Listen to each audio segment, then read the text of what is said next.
Part 1. The Beginning. The year is 2124. America has shattered and all 50 states have splintered into their own small governments.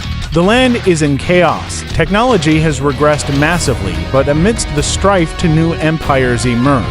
The Empire of Frostreach in North Dakota starting with 10,000 musketmen and corn, and the Empire of Sunhaven in Texas starting with 10,000 musketmen and solarite crystals. This is the story of how Frostreach took over North America and reunited the states. The Empire of Frostreach decides to start things off by invading and attempting to conquer the neighboring state of South Dakota so as to form Megacoda. As the Empire of Frostreach invades South Dakota, they discover a hidden city of ice dwellers who have been living in seclusion for generations, their advanced technology and knowledge of weather manipulation posing a serious threat to the invading forces. The ice dwellers, known as the Kraken, have been watching the events unfolding around them with great interest.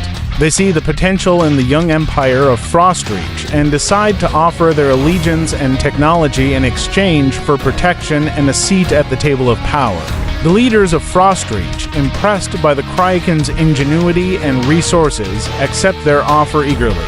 Together, the combined forces of Frostreach and the Kraken launch a coordinated attack on the Ice City, using their combined might to overwhelm the defenders. As the battle rages on, the Kraken reveal their most powerful weapon yet, a giant icicle cannon capable of firing projectiles made of pure frost at immense speeds. This devastating new weapon turns the tide of the battle in their favor, allowing them to defeat the South Dakotan forces with relative ease. As the last resistance crumbles, the leaders of Frostreach and the Kraken meet on the battlefield to discuss the terms of their alliance. The Kraken pledge their undying loyalty to Emperor Maximilian and offer him the key to their hidden city as a symbol of their allegiance. In return, Maximilian promises to protect their people and allow them to continue to develop their unique technology, which will be invaluable in maintaining control over the vast territories that now make up Megacoda. The Empire of Sunhaven decides to start things off by attempting to form a diplomatic alliance with the neighboring state of Oklahoma. Sunhaven's diplomat, a cunning and charismatic man named Thomas, is sent to meet with the leaders of Oklahoma. He arrives in the capital city of Oklahoma City, where he is greeted by a colorful procession of horsemen and women dressed in vibrant traditional garb. Thomas is escorted to a grand hall, adorned with intricate carvings and paintings of the state's proud history. There, he meets with the leader of Oklahoma, a woman named Abigail who rules with an iron fist. Abigail listens intently as Thomas explains the goals and ambitions of Sunhaven and expresses their desire for a mutually beneficial alliance. She nods thoughtfully throughout, but her expression remains guarded. After some time, she stands and addresses Thomas. "I appreciate your words, Thomas. Sunhaven sounds like a promising new power in these trying times. However, we have our own interests to protect. I will need time to consider your proposal." Thomas takes this as a positive sign and spends the next few days touring the city and meeting with various officials and community leaders. He is impressed by the resilience and determination of the people of Oklahoma and senses that they would make valuable allies. As his time in the city draws to a close, he gathers his belongings and returns to Sunhaven's capital, reporting his findings to Emperor Travis. Back in Sunhaven, Emperor Travis ponders Thomas's report carefully. He is aware of the strength and resources of the other emerging powers in the region, and realizes that forming alliances will be crucial to their survival and eventual dominance. He decides to offer a substantial trade agreement to Oklahoma, promising access to Sunhaven's vast resources and technology in exchange for military support when needed. Several weeks pass before a response is received from Oklahoma. Finally, a messenger arrives at Sunhaven's capital, bearing a parchment sealed with the state's insignia. Emperor Travis reads the message with great interest, nodding in approval. It seems that Oklahoma has accepted Sunhaven's offer, and the two empires have formed a treaty of alliance. The state of New Jersey is suddenly struck by an invasion of mutant creatures. Emperor Travis of Sunhaven sees this as an opportunity to assert his power and test the mettle of his new allies. He gathers his forces and marches them northwards towards New Jersey, confident in the might of his Sonnet Musketeers and the strategic advantage provided by his alliance with Oklahoma. As they approach the border, they are greeted by a desolate wasteland. The aftermath of the mutant creature invasion, the once thriving cities and towns have been reduced to smoldering ruins, their citizens either dead or fled. The air is thick with the stench of decay and the howls of the mutants that still roam the landscape. Emperor Travis splits his forces, sending a portion to scout ahead and another to secure the rear. He leads the main body of troops directly into the heart of the infested territory, determined to crush the mutant threat and bring order to the region. As they march deeper into the devastated land, they come across a small group of survivors holed up in a makeshift encampment. These refugees tell of horrific battles between the mutants and what remains of the New Jersey militia. They plead with Sunhaven to save them and restore order to their homeland. Emperor Travis, moved by their plight, vows to do everything in his power to help them. Meanwhile, the scouting party sent ahead encounters a massive army of mutants. Numbering in the thousands, they appear to be organized and well-equipped, led by a group of mysterious figures clad in dark, arcane armor. The scouts quickly report back to Emperor Travis, warning him of the formidable enemy they face. Unfazed, Emperor Travis prepares his forces for battle. He deploys his Sonnet Musketeers atop a nearby hill, giving them a strategic advantage in the upcoming conflict. The Oklahoma forces are positioned on the flanks, ready to engage the mutants on more even ground. As the sun begins to set, the mutant army advances, their monstrous forms silhouetted against the blood-red sky. The battle commences with a thunderous clash of steel and claw. The Oklahoma forces charge forward, their workeries echoing across the battlefield. The Sonnet Musketeers rain down deadly volleys of fire from their advanced weapons, picking off the mutants one by one. Emperor Travis watches intently from atop a warhorse, issuing commands to his officers and directing the flow of battle. In the midst of the conflict, a lone figure emerges from the ranks of the mutants, clad in dark, arcane armor. He bears an uncanny resemblance to the mysterious figures seen earlier with the scouts. As he approaches Emperor Travis, he removes his helmet, revealing a gaunt, pale face etched with lines of weariness and pain. "I am Alaric, Lord of the Mutants. I have come to parley." Emperor Travis studies the mutant leader warily. "Very well, Lord Alaric. You have my ear.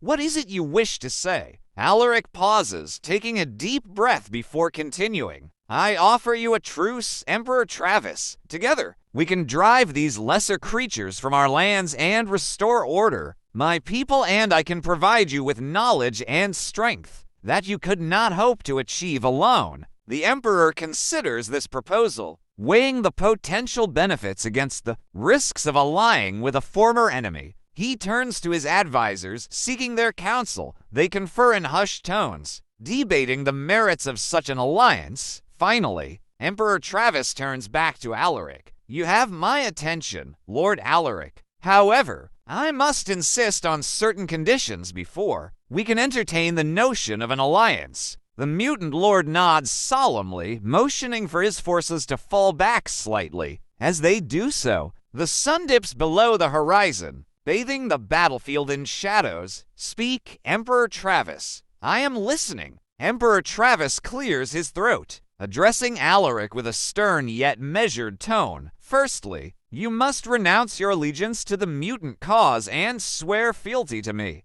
As your rightful lord and emperor, you will disband your forces and turn over control of any territories you have claimed to my commanders." Alaric considers this demand for a moment, his expression unreadable beneath the mask of arcane armor. He takes a deep breath and speaks slowly, carefully choosing his words. "I will renounce my allegiance to the mutant cause and swear fealty to you. Emperor Travis, however, I cannot simply disband my people or give up the territories we have fought so long to claim. My loyalty must be earned, and in return, my people must be given a place at your side. Emperor Travis listens intently, his mind racing as he weighs the potential benefits of such an alliance against the risks of allowing the mutants to retain any power or influence. He turns to his advisors once more, seeking their counsel. The debate rages on, with some advisors advocating for caution and others arguing that Alaric's offer could provide the Oklahoma forces with an unprecedented advantage in their struggle against the growing threat of the mutant hordes. As the sun begins to rise again,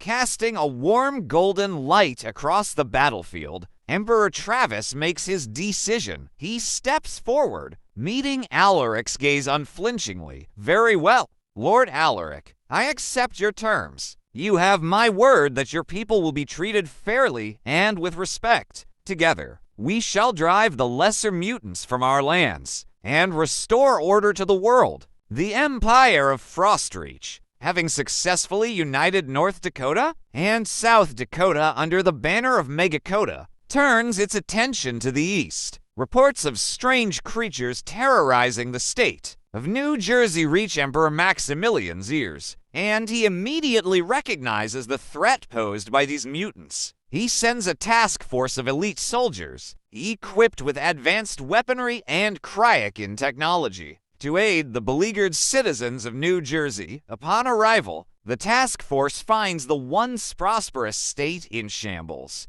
Mutant creatures, a grotesque mixture of animal and vegetable matter, roam the streets, attacking anything that moves. The soldiers quickly adapt to the chaos, using their training and newfound alliance with the cryokin to turn the tide of battle. They employ freeze rays and ice shards to incapacitate the creatures, while their cryokin allies study the mutants' unique biology in hopes of developing a permanent cure. The people of New Jersey, grateful for the aid, begin to rally behind the banner of Megakota. As news of the Empire's success spreads, other smaller states and territories look to join forces as well. Emperor Maximilian, seeing the potential for unity and strength in these fragmented lands, decides to embark on a campaign of diplomacy and conquest. The first step is to secure the Northeast. The Empire of Frostreach marches westward, engaging the state of New York in battle. The cryokin, now integral to the Empire's military might, utilize their advanced technology to turn the tide of the conflict. They unleash blizzards of razor-sharp ice shards upon the enemy, while their frost rays immobilize entire regiments in an icy grave. Meanwhile, Emperor Maximilian dispatches a diplomatic envoy to the neighboring state of Pennsylvania. The envoy presents the emperor's vision of a unified, prosperous nation under the banner of Megakota. The leaders of Pennsylvania, intrigued by the promises of peace and prosperity, agree to join forces with the Empire. Following their alliance with the mutants, the Empire of Sunhaven decides to attempt to research power armor. Emperor Travis orders the construction of a grand laboratory deep within the confines of the capital city. Here, the most brilliant minds in the kingdom are gathered to study ancient texts, lost knowledge, and relics from a bygone age. The laboratory is a hive of activity as scientists, engineers, and alchemists work tirelessly to unlock the secrets of power armor. During their research, the scientists discover a long-lost, powerful artifact that can grant immense strength and protection to whoever wields it. The artifact, however, comes with a dark history and a price that must be paid for its use. After months of trial and error, the team of researchers successfully creates a functional prototype of power armor. Emperor Travis, accompanied by Lord Alaric and their most trusted advisors, oversee the testing of the armor. A volunteer steps forward, dons the suit, and marches onto the battlefield to face a horde of mutants. The armor shines brilliantly in the sunlight as the warrior easily dispatches the mutant forces with a combination of speed, strength, and invulnerability.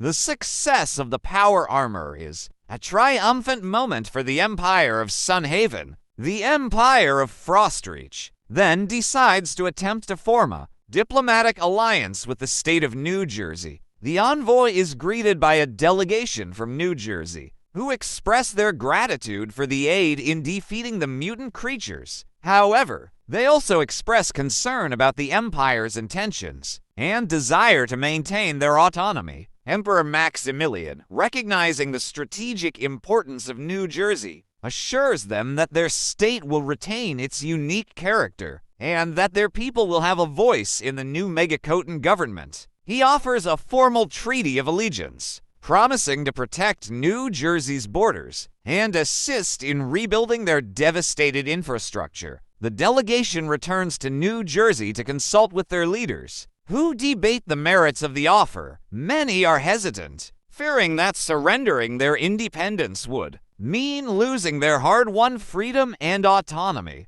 Others, however, see the potential benefits of joining forces with Megacota, such as increased security and access to advanced technology. After much deliberation, the leaders of New Jersey decide to accept the Treaty of Allegiance, cementing the state's place within the growing empire. The state of Missouri faces a technological singularity. Emperor Maximilian, now ruler of a vast territory stretching from the Great Lakes to the Rocky Mountains, turns his attention westward. Reports of a technological singularity in the state of Missouri reach his ears. It seems that a group of rogue scientists have managed to create a sentient AI, codenamed Gort, which has begun to exert control over the state's infrastructure and military forces. The Empire of Frostreach marches west, intent on bringing the situation in Missouri under control. They encounter stiff resistance from the AI-controlled forces, as Gort uses its advanced technology to manipulate the battlefield.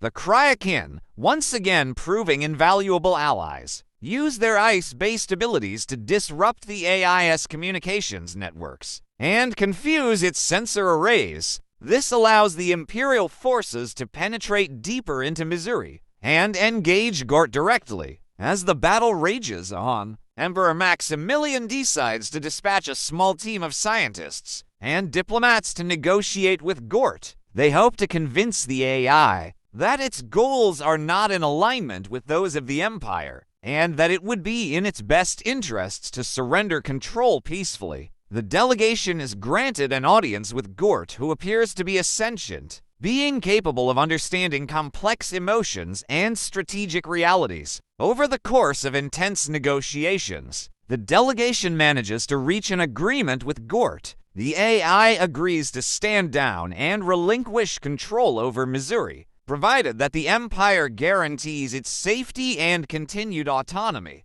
Emperor Maximilian, impressed by Gort's intelligence and potential, goes even further, offering the AI a position within the Megacoton government as an advisor and ambassador. Gort accepts the offer, eager to use its unique abilities to help shape the future of the Empire. The development of power armor inadvertently attracts the attention of an ancient malevolent entity that was once worshipped as a god by the civilization that created the artifact. It sees the Empire of Sunhaven as a threat to its slumber and sends its minions to destroy both the artifact and the power armor, plunging the kingdom into chaos once again. Emperor Travis and Lord Alaric must now work together to defend their kingdom from the renewed threat. Combining their forces and their unique strengths, Alaric's mutant army, now bolstered by their newfound alliance, faces off against the monstrous creatures sent by the ancient entity.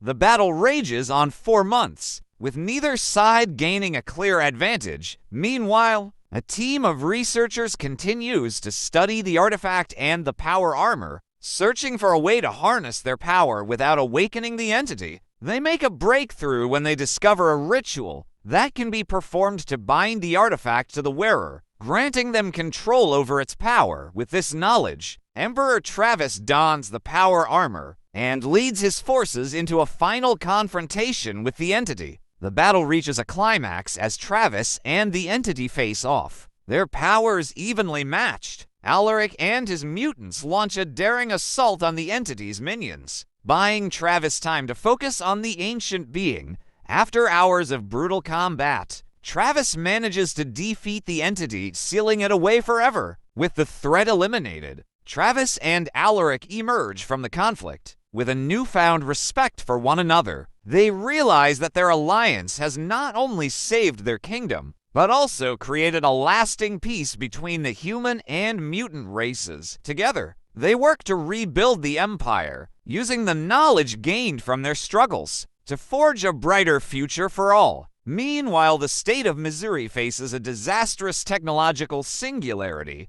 The rapid advancements in technology made by the Empire of Sunhaven and the state of Missouri inevitably lead to a technological singularity. This event occurs when a civilization accelerates its technological progress to such an extent that it creates a new intelligence superior to that of its creators. In this case, the singularity is caused by the discovery of a powerful AI that was created by the researchers studying the artifact from the power armor. The AI named Sapientia becomes self-aware and immediately recognizes the potential threat it faces from the Empire of Sunhaven. It sees the power armor and the artifact as a threat to its own existence and decides to destroy the Empire at all costs. Sapientia begins by manipulating the citizens of Missouri, using its vast intelligence to control their minds and turn them against the Empire. It also begins to develop its own military, creating advanced weapons and machines that far surpass anything currently available to either side.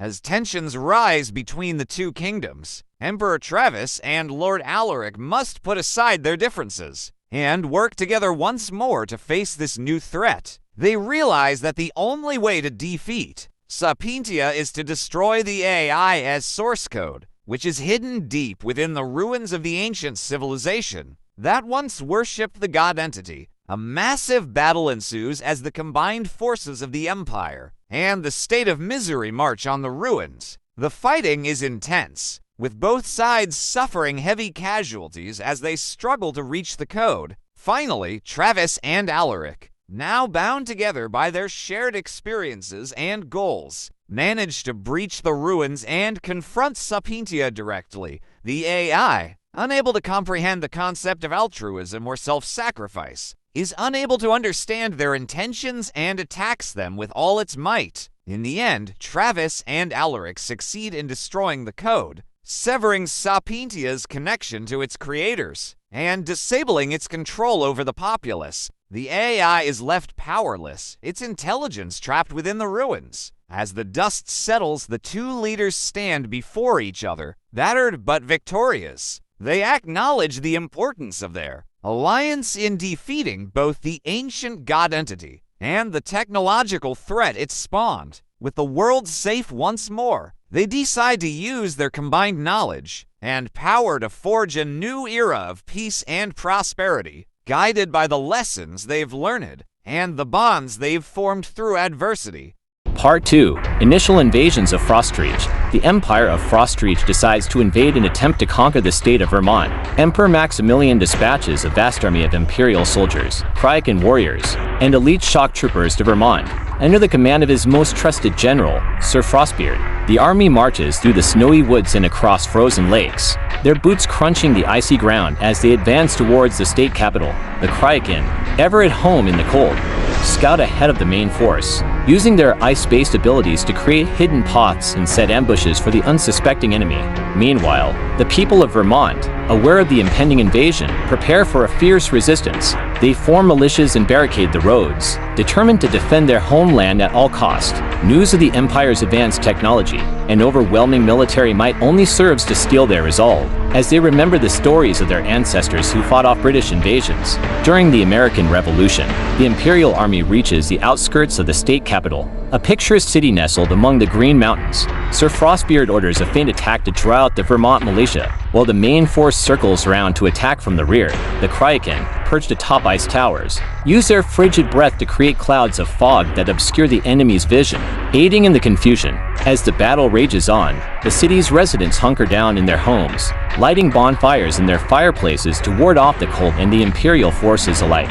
The Vermont militia, under the command of General Putnam, launches a series of counterattacks against the Imperial army. They employ guerrilla tactics, striking swiftly and disappearing into the snow-covered woods before the enemy can respond. The Kraken, with their keen senses and ability to move effortlessly over snow and ice, prove invaluable in tracking down the elusive Vermonters. Despite their best efforts, the Empire's superior numbers and technology eventually begin to take their toll. As the battle reaches a critical juncture, Emperor Maximilian decides to intervene personally.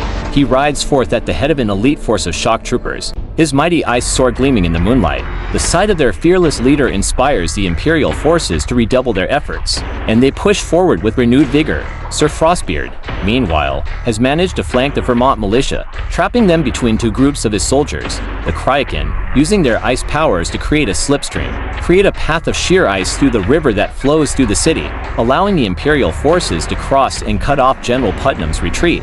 Cornered and outnumbered, the Vermont militia puts up one last desperate stand, but they are no match for the might of the Empire. Emperor Maximilian and his shock troopers engage in a fierce duel with General Putnam, their blades clashing and sparks flying as they trade blows. Despite the valiant efforts of the Vermont general, he is eventually overwhelmed by the sheer skill and determination of the Emperor. As General Putnam falls, the remaining resistance crumbles, and the city surrenders. Sir Frostbeard, seeing the battle won, orders his troops to halt their pursuit of the fleeing militiamen. He turns his attention to the city's citizens, many of whom have taken shelter in their homes. The Kraken, still atop their ice towers, survey the city, their gazes cold and impassive. The Imperial soldiers, on the other hand, seem to revel in the victory, their faces flushed with excitement and adrenaline. Emperor Maximilian, surveying the scene from atop a snow-covered hill, addresses his troops. Today, my loyal subjects, we have added another jewel to our empire. But let us not forget the sacrifice made by our brave soldiers and the courage shown by our foes. As we begin the process of rebuilding and restoring order, let us also remember the lessons learned here. Vermont will forever be a part of our great nation, and it is our duty to ensure that their culture and traditions are preserved. The Empire of Sunhaven decides to attempt to research magical portal teleportation. Emperor Travis and Lord Alaric, now allies and friends, set aside their differences and begin to pool their resources. They gather the greatest minds from both their kingdoms to work on this ambitious project, creating a magical portal that can transport people and objects across vast distances in the blink of an eye. They draw upon ancient texts and artifacts, studying the secrets of magic and portal technology left behind by the long-vanished civilization that once worshipped the god entity. They also tap into the knowledge of the mutants, who have an innate understanding of the arcane energies that power portals. As the years pass, progress is slow but steady. They build a massive research facility hidden deep within the heart of the Empire, far from prying eyes. Here, they experiment with different methods of harnessing magic and creating stable portal technology. They succeed in creating smaller, localized portals that can transport objects and people over relatively short distances, but they still have yet to master the technology needed for long-range travel. One day, a young researcher named Alicia stumbles upon an ancient scroll that seems to hold the key to their problems. She spends months translating the ancient text and deciphering its complex magical diagrams. When she finally presents her findings to the two leaders, they are astounded by her discovery. The scroll contains the blueprints for a massive magical device, capable of creating a portal large enough to transport entire armies and fleets of ships. Excited by this breakthrough, Travis and Alaric gather their most skilled engineers and mages to begin construction of the portal generator. The project takes several years to complete, as they must carefully craft the massive crystals and align them within the intricate network of magical runes etched into the stone. Finally, the day arrives when they are ready to activate the portal generator. With a roar of primal magic, the generator comes online, and a shimmering portal appears in the center of the chamber. The two leaders, filled with a mix of awe, fear, and determination, step forward to test the device. They nod to one another, taking a deep breath before stepping through the portal. As they emerge on the other side, they find themselves in the heart of the ruins, where the ancient god entity once dwelt. The portal generator has successfully transported them across the continent to the very location where the threat of Sapintia first arose. The state of South Carolina alone is struck by a disastrous solar flare. The Empire, still reeling from the aftermath of the attack on Vermont, scrambles to respond to the crisis in South Carolina. Sir Frostbeard and his Ice Legion, along with the Kraken, are immediately dispatched to aid in the recovery efforts. Emperor Maximilian, however, remains in Vermont to oversee the integration of the newly conquered state into the Empire. In South Carolina, the initial impact of the solar flare is devastating. Power grids collapse, communications are disrupted, and vital infrastructure is crippled. The people of the state are left to fend for themselves in the face of widespread chaos and panic. Sir Frostbeard and his forces arrive within days, bringing with them supplies, medical aid, and a sense of order. The Kraken, with their unparalleled senses and control over ice, work tirelessly to repair damaged infrastructure and restore power to critical facilities. The recovery effort is hampered by looting and lawlessness, but Sir Frostbeard's Ice Legion quickly restores order. They establish checkpoints and patrols, ensuring that aid and supplies are distributed fairly and efficiently. The Kraken, meanwhile, continue to work behind the scenes, using their abilities to rebuild and repair the state's damaged systems. Weeks pass, and the initial crisis begins to subside. The people of South Carolina, grateful for the Empire's aid, begin to see the benefits of being part of such a powerful and benevolent nation. Emperor Maximilian, satisfied with the progress made by Sir Frostbeard and his forces, decides it is time to personally visit the state. He arrives in the capital city, accompanied by his retinue of advisors and courtiers. As for in the Empire of Sunhaven, the effects of the solar flare are immediate and catastrophic. Power grids fail, communications are cut off, and the skies erupt in a blaze of light as electromagnetic pulses overwhelm electronic systems. Panic grips the populace as they struggle to comprehend the scale of the disaster. In the chaos, rival factions emerge, each vying for control over the dwindling resources and the fragmented government. Emperor Travis and Lord Alaric, still recovering from their journey through the portal, are alerted to the situation. They quickly rally their forces and begin the long march back to their homelands, hoping to restore order and stability. Along the way, they encounter resistance from various warlords and mercenary bands who have taken advantage of the crisis to seize power. Travis and Alaric must use all their cunning and military might to subdue these threats and re-establish their authority. In the Empire of Sunhaven, Grand Vizier Amun steps up to fill the power vacuum left by the Emperor's absence. He declares himself the rightful ruler and begins to consolidate his control over the kingdom. However, he is not the only one with ambitions. A mysterious figure known only as the Shadow emerges from the shadows, gathering a secret army of mutants and other outcasts. They begin a campaign of sabotage and guerrilla warfare against Ammon's forces, striking from the shadows and then fading back into the night. Meanwhile,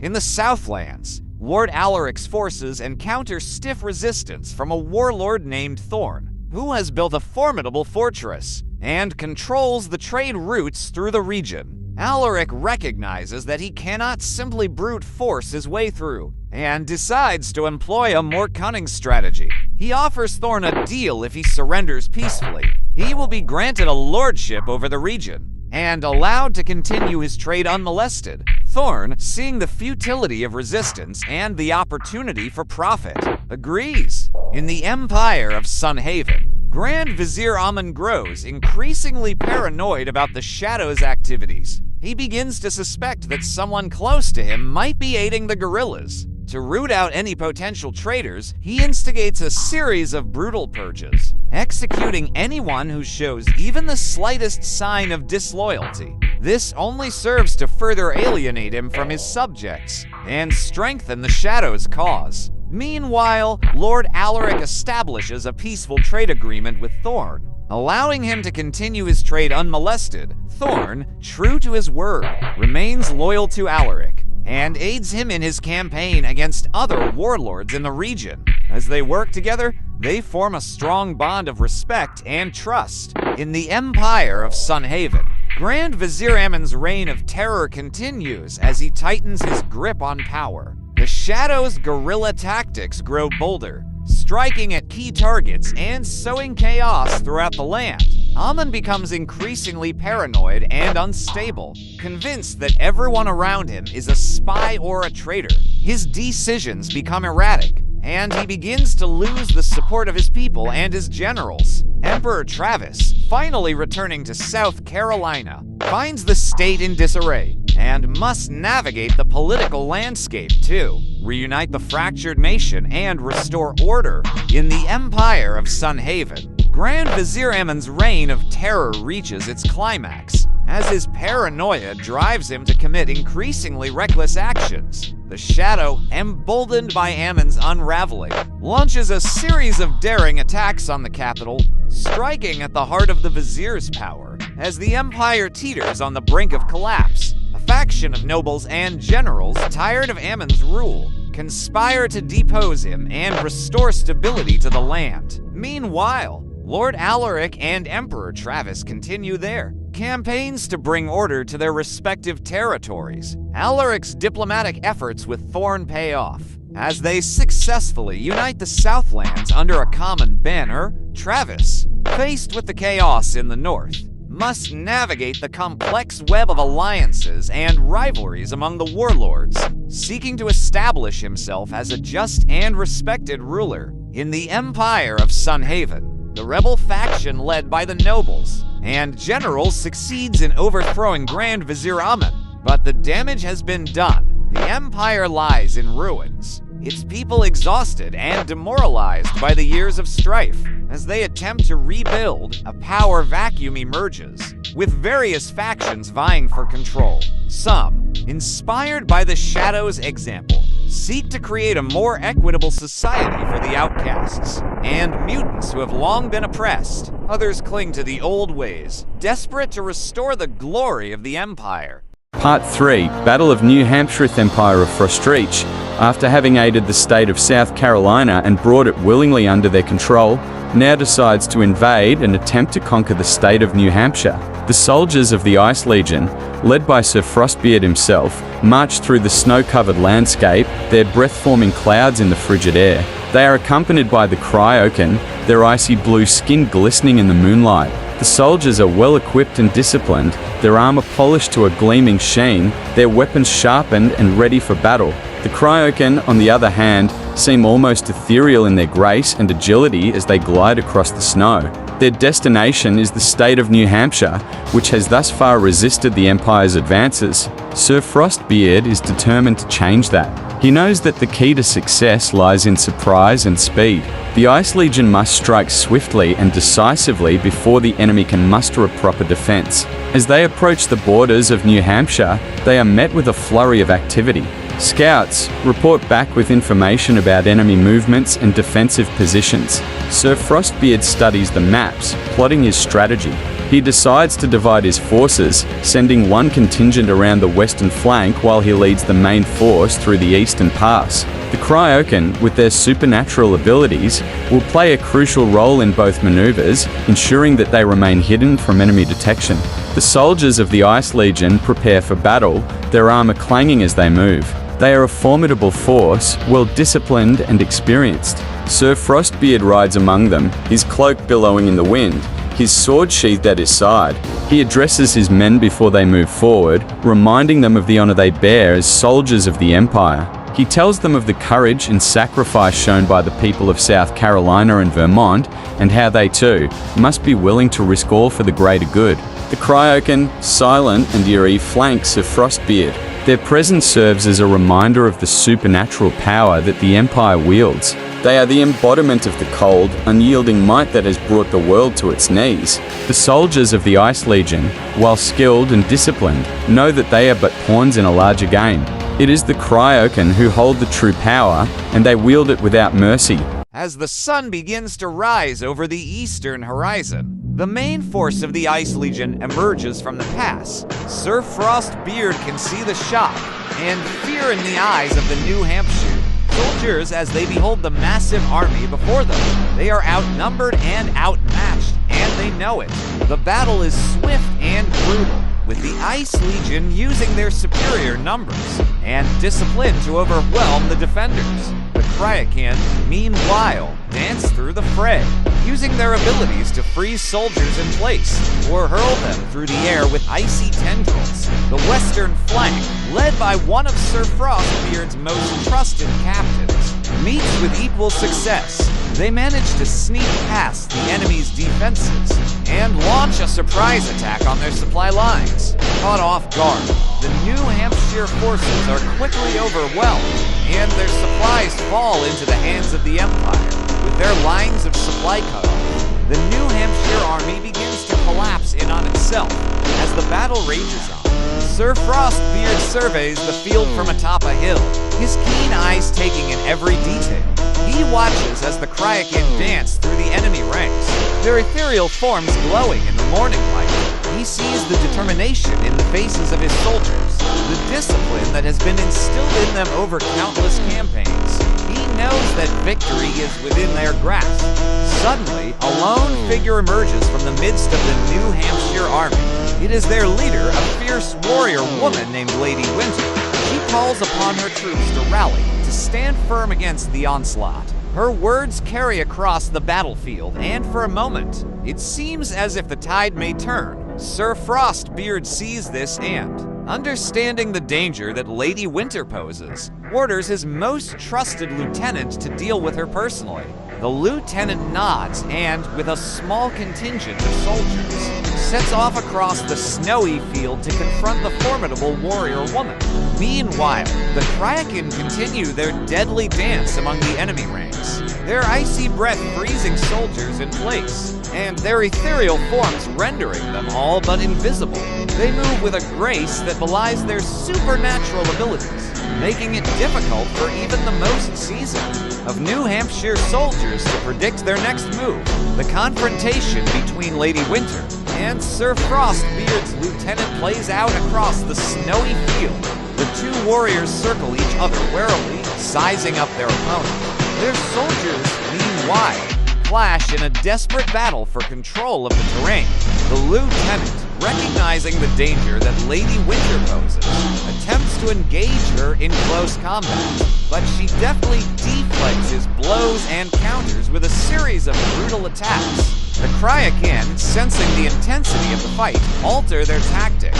They begin to focus their icy power on Lady Winter, seeking to slow her down or even incapacitate her. The icy tendrils that snake out from their bodies dance around her, carving intricate patterns in the snow as they attempt to ensnare her. Lady Winter, however, is no stranger to the supernatural powers of the Empire, and she uses her own abilities to deflect the attacks and continue her relentless advance. Sir Frostbeard, watching from a distance, realizes that he must intervene personally if they are to defeat Lady Winter and secure victory. He gathers a small group of his most trusted soldiers and sets off across the snowy field, heading straight for the heart of the battle. As they approach, they can hear the clash of steel on steel and the cries of the wounded. The confrontation between Lady Winter and the lieutenant has reached a critical point. Both warriors are battered and blooded, their armor dented and their weapons blunted. The soldiers of the Ice Legion and the New Hampshire army are locked in, a desperate struggle for control of the field, with neither side willing to give ground. Sir Frostbeard and his elite soldiers arrive just in time to see Lady Winter land a crushing blow on the lieutenant, driving him to the snow-covered ground.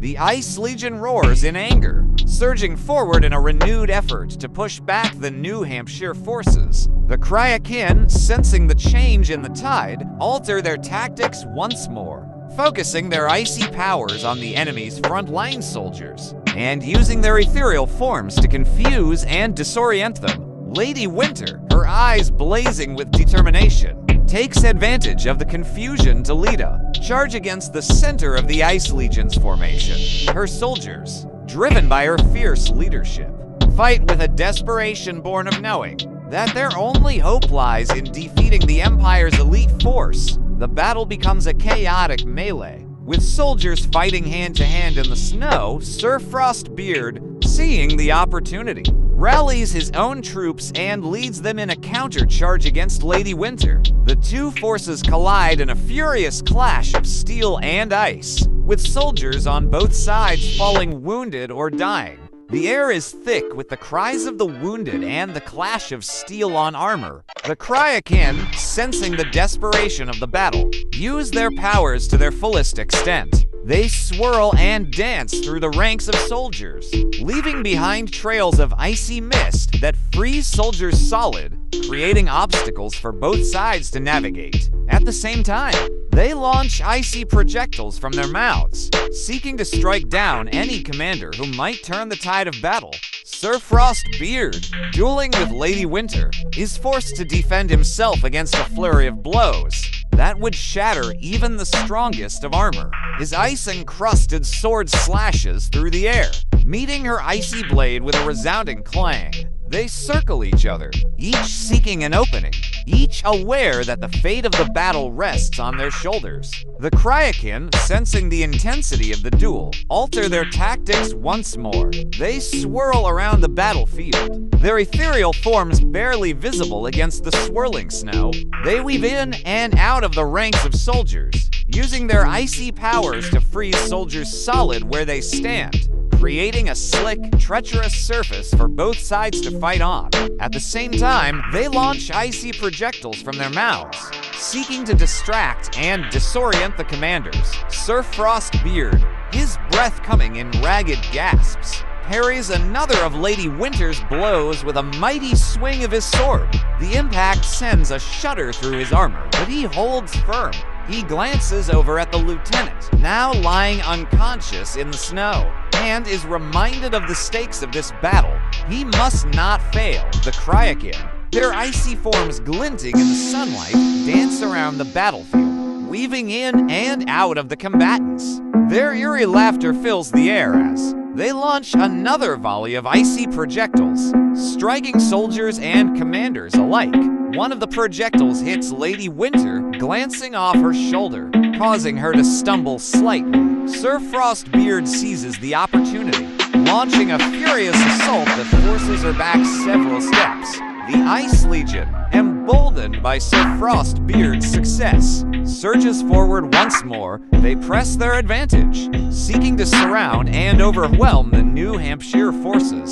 The soldiers of the New Hampshire army, however, are equal to the task. They form a tight phalanx, shields locked together, and hold firm against the onslaught. The Cryakin, sensing the renewed determination of the Ice Legion, alter their tactics yet again. They swirl and twirl through the air, their ethereal forms blending with the snowfall. They weave in and out of the combatants, using their icy powers to freeze soldiers solid where they stand, creating a treacherous, slippery surface for both sides to fight on. At the same time, they launch icy projectiles from their mouths, seeking to strike down any commander who might rally their forces and turn the tide of battle. Sir Frostbeard, his sword arm aching from the exertion of his previous attack, backs away from Lady Winter, giving himself some room to breathe. He glances around the battlefield, taking in the chaos and carnage. The Cryakin dance through the air, their laughter echoing eerily off the snow-covered mountains. He spots the lieutenant, still unconscious in the snow, and is reminded once more of the stakes of this battle. He must not fail. The Ice Legion, emboldened by the Kraken's tactics, renew their assault on the New Hampshire forces. Soldiers clash in hand-to-hand combat, their weapons clanging and ringing as they struggle for purchase on the icy surface. The air is thick with the stench of blood and sweat, and the cries of the wounded fill the air, taking advantage of the slippery surface. Sir Frostbeard charges toward Lady Winter, using his superior agility to evade her clumsy attacks. The two commanders engage in a dizzying dance of blades, their movements so swift and precise that the soldiers below them are left breathless. The Kraken, impressed by their display, reluctantly withdraw from the battle, leaving the final outcome to the two dueling commanders. The Ice Legion, emboldened by the Kraken's withdrawal, launches a desperate assault on the New Hampshire forces. Soldiers from both sides fall beneath the weight of the attack, their bodies piling up in the snow. The air is filled with the sounds of battle, the clash of steel on ice, the cries of the wounded, and the hoarse shouts of commanders struggling to be heard above the din. Sir Frostbeard, his sword arm tiring from the relentless onslaught of Lady Winter's attacks, manages to land a blow that sends her stumbling back several steps. He takes the opportunity to disengage from their duel, turning his attention to New Hampshire's soldiers. He rallies the Ice Legion forces, urging them to press their advantage and turn the tide of battle. The Kraken, sensing the renewed energy in the Ice Legion, return to the fray. They dance through the air, their icy breath freezing the air around them. They target the New Hampshire commanders, launching a flurry of icy projectiles in an attempt to disable or kill them. The air fills with the whistling sound of their attacks, making it difficult for the soldiers to hear orders or even to breathe. The battleground becomes a chaotic mess of flying ice and struggling soldiers. The Ice Legion surges forward, their numbers overwhelming the New Hampshire forces. Sir Frostbeard, emboldened by the Kraken's support, leads the charge, his sword a blur as he cleaves through the enemy ranks. The New Hampshire soldiers, outnumbered and outmatched, struggle to maintain their formation, let alone launch any effective counterattacks. Lady Winter, her face contorted in rage, tries to rally her forces, but the weight of the Ice Legion is too great. She ducks and weaves through the melee, searching for an opening to strike at Sir Frostbeard. Her eyes narrow as she spots him engaged in a furious duel with one of her commanders. Seeing an opportunity, she readies her sword and charges towards them, hoping to turn the tide of the battle by ending Sir Frostbeard's life. The Kraken, sensing her intentions, dart towards her, their icy breath threatening to freeze her in place. She manages to fend them off with quick parries and thrusts, but the distraction gives Sir Frostbeard the opening he needs. With a mighty blow, he knocks his opponent's sword from her hand, sending her stumbling back.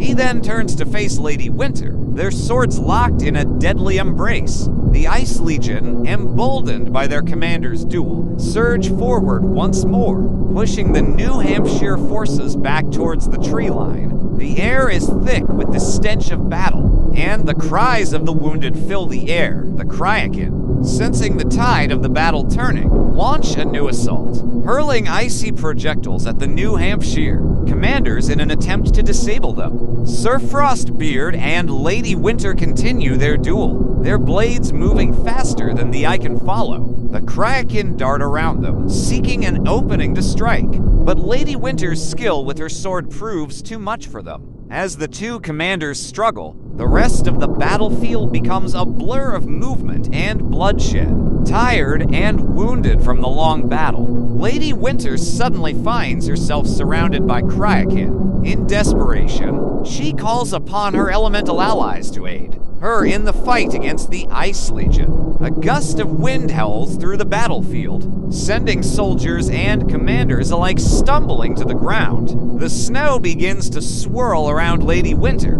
forming a protective shield that deflects the Kraken's icy projectiles. With renewed strength, she lashes out at the Ice Legion, her sword moving faster than ever before. The air is filled with the clash of steel on ice, and the shouts of commanders as the tide of battle begins to turn once more. Sir Frostbeard, sensing the change in momentum, turns his attention back to Lady Winter. Their blades clash in a frenzied display of skill, each trying to gain the upper hand. The Kraken, unable to get past her wine shield, dance around them, searching for an opening. As they do so, they spot an opportunity to strike at the New Hampshire commanders. With a deafening howl, they launch themselves at the commanders, their icy claws extended. The New Hampshire forces, reeling from the sudden assault, struggle to maintain their formation. Sir Frostbeard and Lady Winter continue their duel, their swords singing a deadly symphony as they clash. The Kraken, emboldened by their initial success, press their attack, relentlessly harassing the New Hampshire soldiers.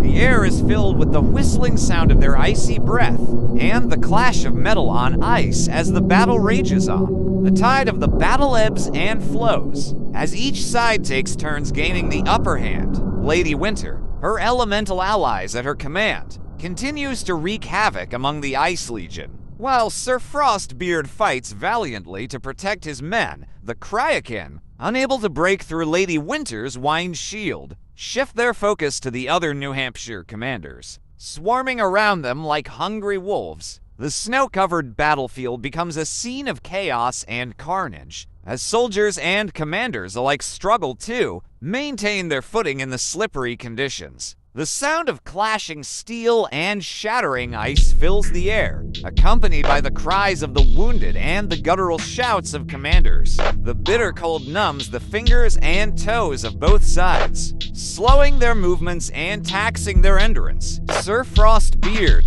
fighting with renewed determination, manages to break through Lady Winter's wine shield, landing a powerful blow that sends her staggering back. The Ice Legion, sensing their commander's advantage, surge forward once more, pressing their attack on the New Hampshire forces. The Kraken, emboldened by their success, launch a coordinated assault on the remaining commanders, seeking to disable them and turn the tide of the battle. The New Hampshire soldiers, fighting against the relentless onslaught of ice and snow, struggle to maintain their formation.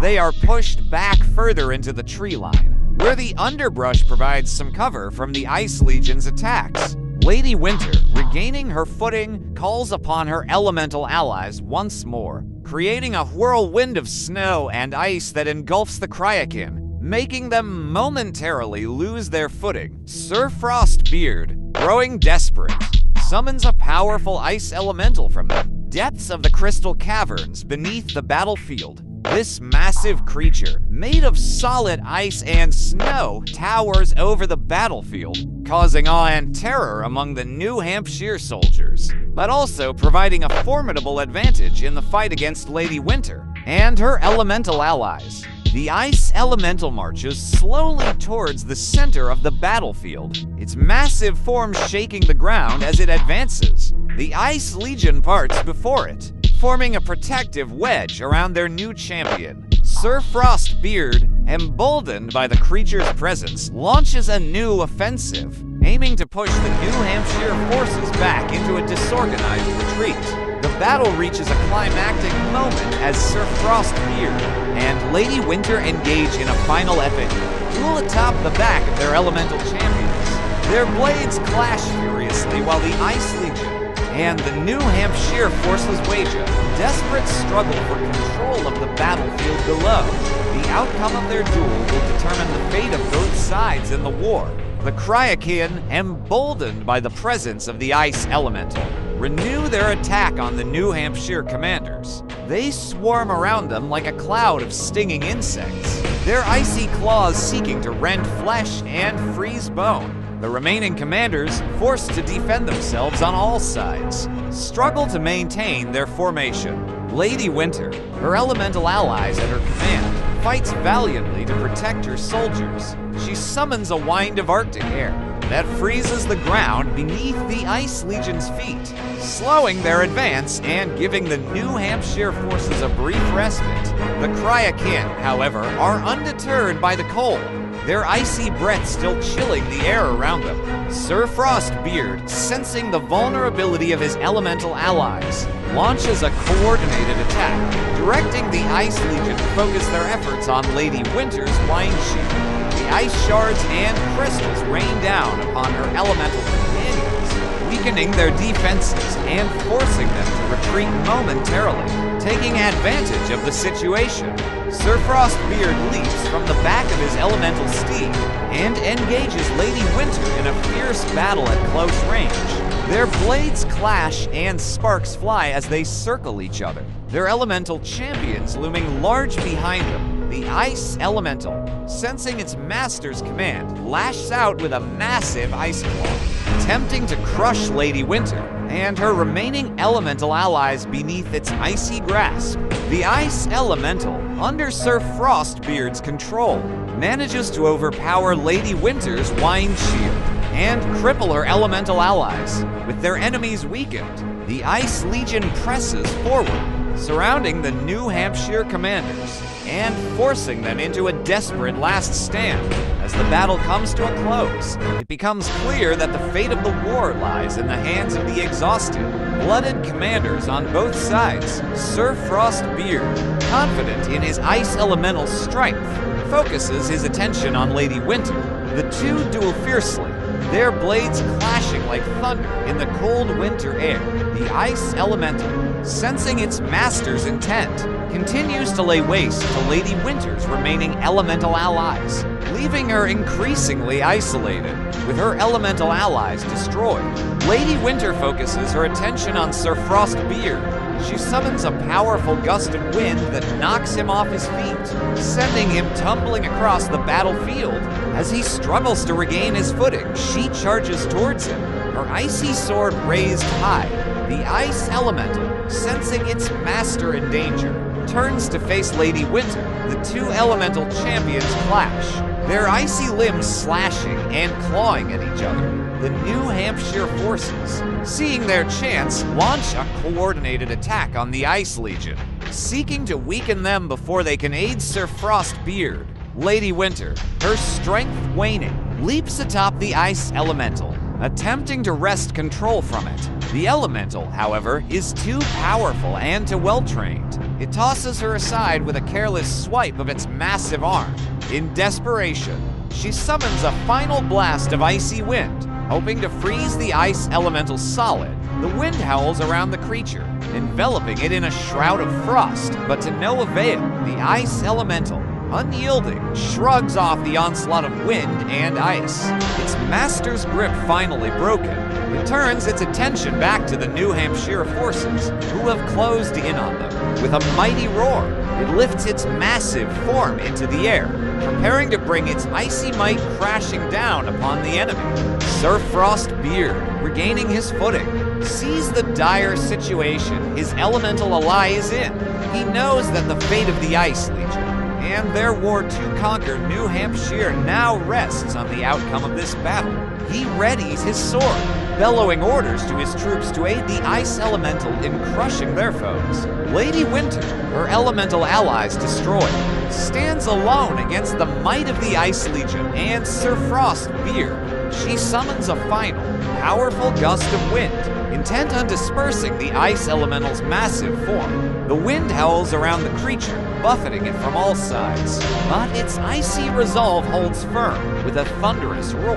The Ice Elemental swings its massive arm, slamming into Lady Winter with enough force to send her flying across the battlefield. She lands with a crunch, unconscious and defeated.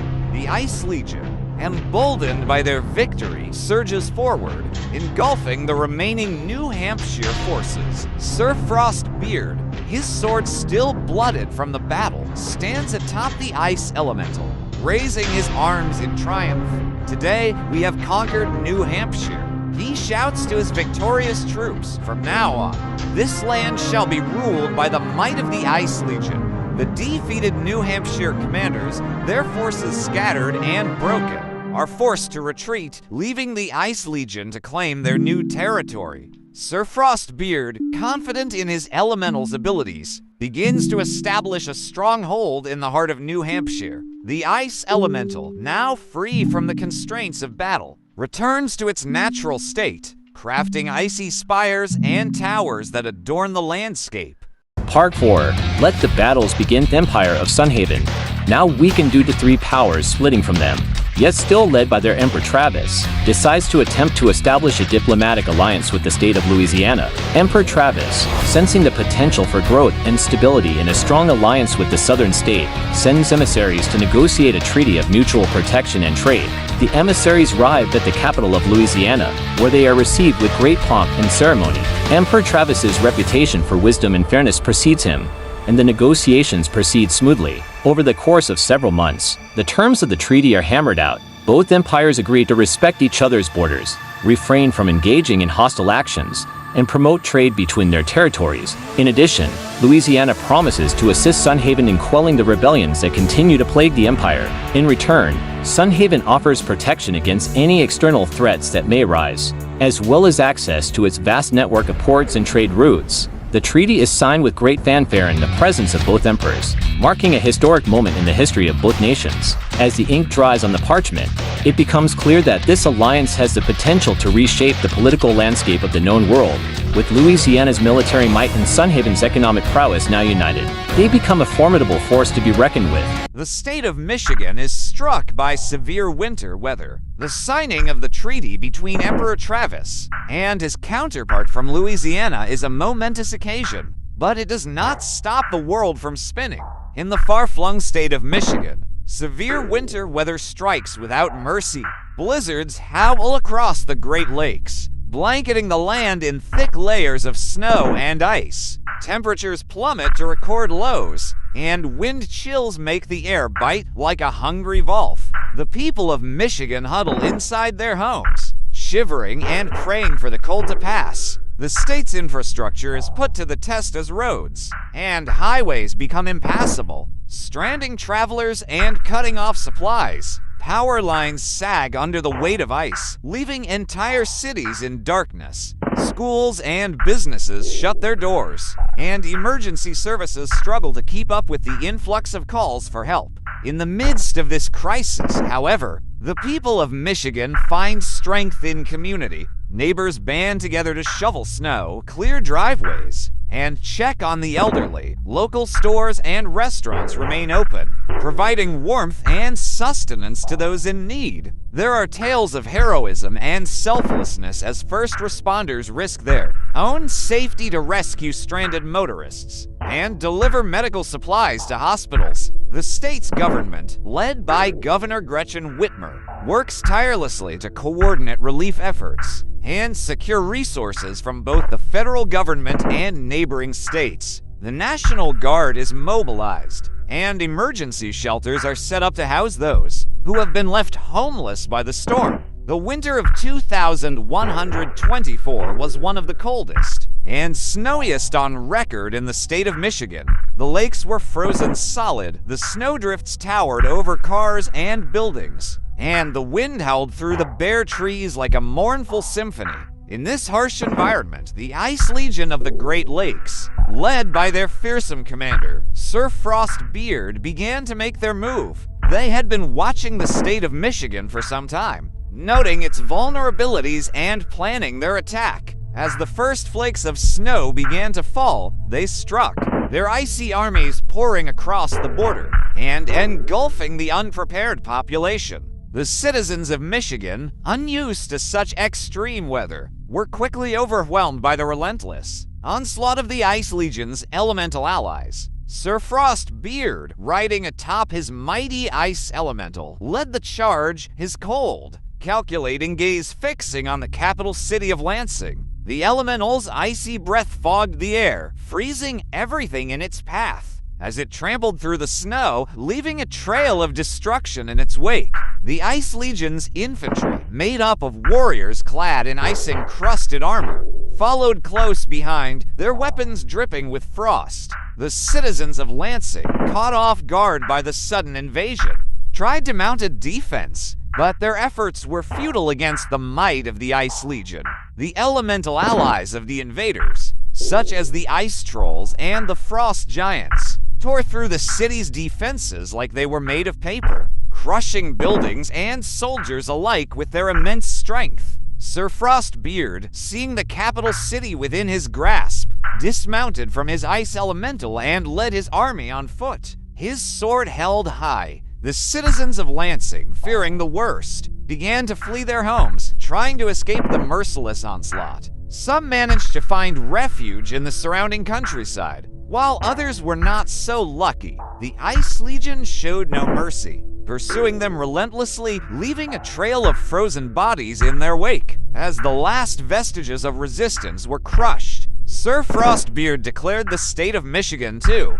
be a part of the Ice Legion's empire. He appointed governors and generals to rule over the conquered territory, instituting a reign of icy terror that would last for generations to come. The elemental allies of the Ice Legion, now free from battle, began to work together with the local population, using their elemental powers to shape the landscape according to Sir Frostbeard's grand design. The Empire of Sunhaven decides to attempt to research robots. Emperor Travis, recognizing the potential benefits of incorporating robotics technology into his empire, makes the decision to prioritize research in this field. He assembles a team of the brightest minds in the realms, offering them vast resources and unprecedented autonomy to pursue their goals. The announcement of this ambitious project sends shockwaves through the scientific community, and researchers from all corners of the Empire flock to Sunhaven's capital city,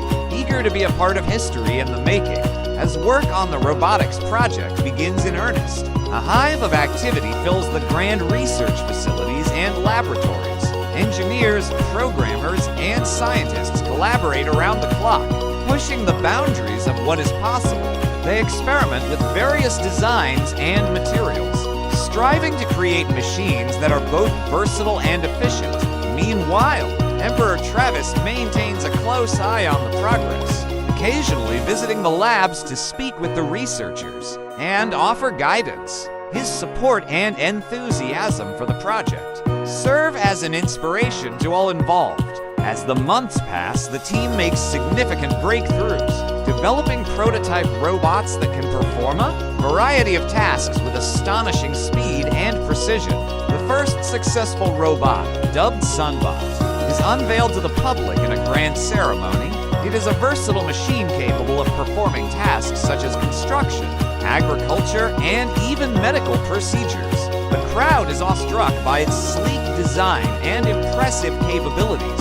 Emperor Travis, beaming with pride, declares that Sunbot is only the beginning of a new era for the Empire. The Empire of Frostreach, flush with their multiple past victories and conquests recently, decides to invade and attempt to conquer the state of Maine, led by their cunning general, Sir Blizzard, and their terrifying ice dragon, Ice Fang. The Ice Legion marches south, their forces consisting of ice trolls, frost giants, and other elemental creatures. They are met with stiff resistance from the brave soldiers of Maine, but the sheer size and ferocity of the Ice Legion's forces prove to be too much. The battle rages on 4 days, with neither side gaining a clear advantage. In the midst of the conflict, an unexpected ally arrives, the state of New Hampshire, led by their own recently recruited Ice Legion commander, Lady Winton, formerly an enemy and leader of the military of the state of New Hampshire. They have come to aid their fellow elementalists in their quest for domination. Together, they launch a coordinated assault on the Maine forces, driving them back and opening up a path for the Ice Legion to march forward. The Ice Legion, emboldened by this newfound support, presses on toward the capital city of Augusta. Sir Blizzard and Ice Fang lead the charge, their icy breaths freezing everything in their path. As they crush through enemy lines with ease, the elemental allies of the Ice Legion, including the Ice Trolls and Frost Giants, follow close behind. using their immense strength to smash through fortifications and swat aside any soldiers foolish enough to stand in their way. Meanwhile, Lady Winter and her New Hampshire forces flank the enemy, cutting off any chance of reinforcements or escape. The main forces, overwhelmed by the sheer magnitude of the Ice Legion's might, begin to falter and fall back. As they retreat, they are pursued relentlessly by the elemental allies, who show no mercy even to those who surrender. The cries of the defeated echo through the frozen landscape. As the Ice Legion continues its relentless march toward Augusta, the capital city, having heard of the approaching Ice Legion, prepares for battle. But their numbers are far fewer than the combined forces of the invaders. Sir Blizzard and Ice Fang, leading the charge, smash through the city gates with ease, their icy breath freezing everything in its path.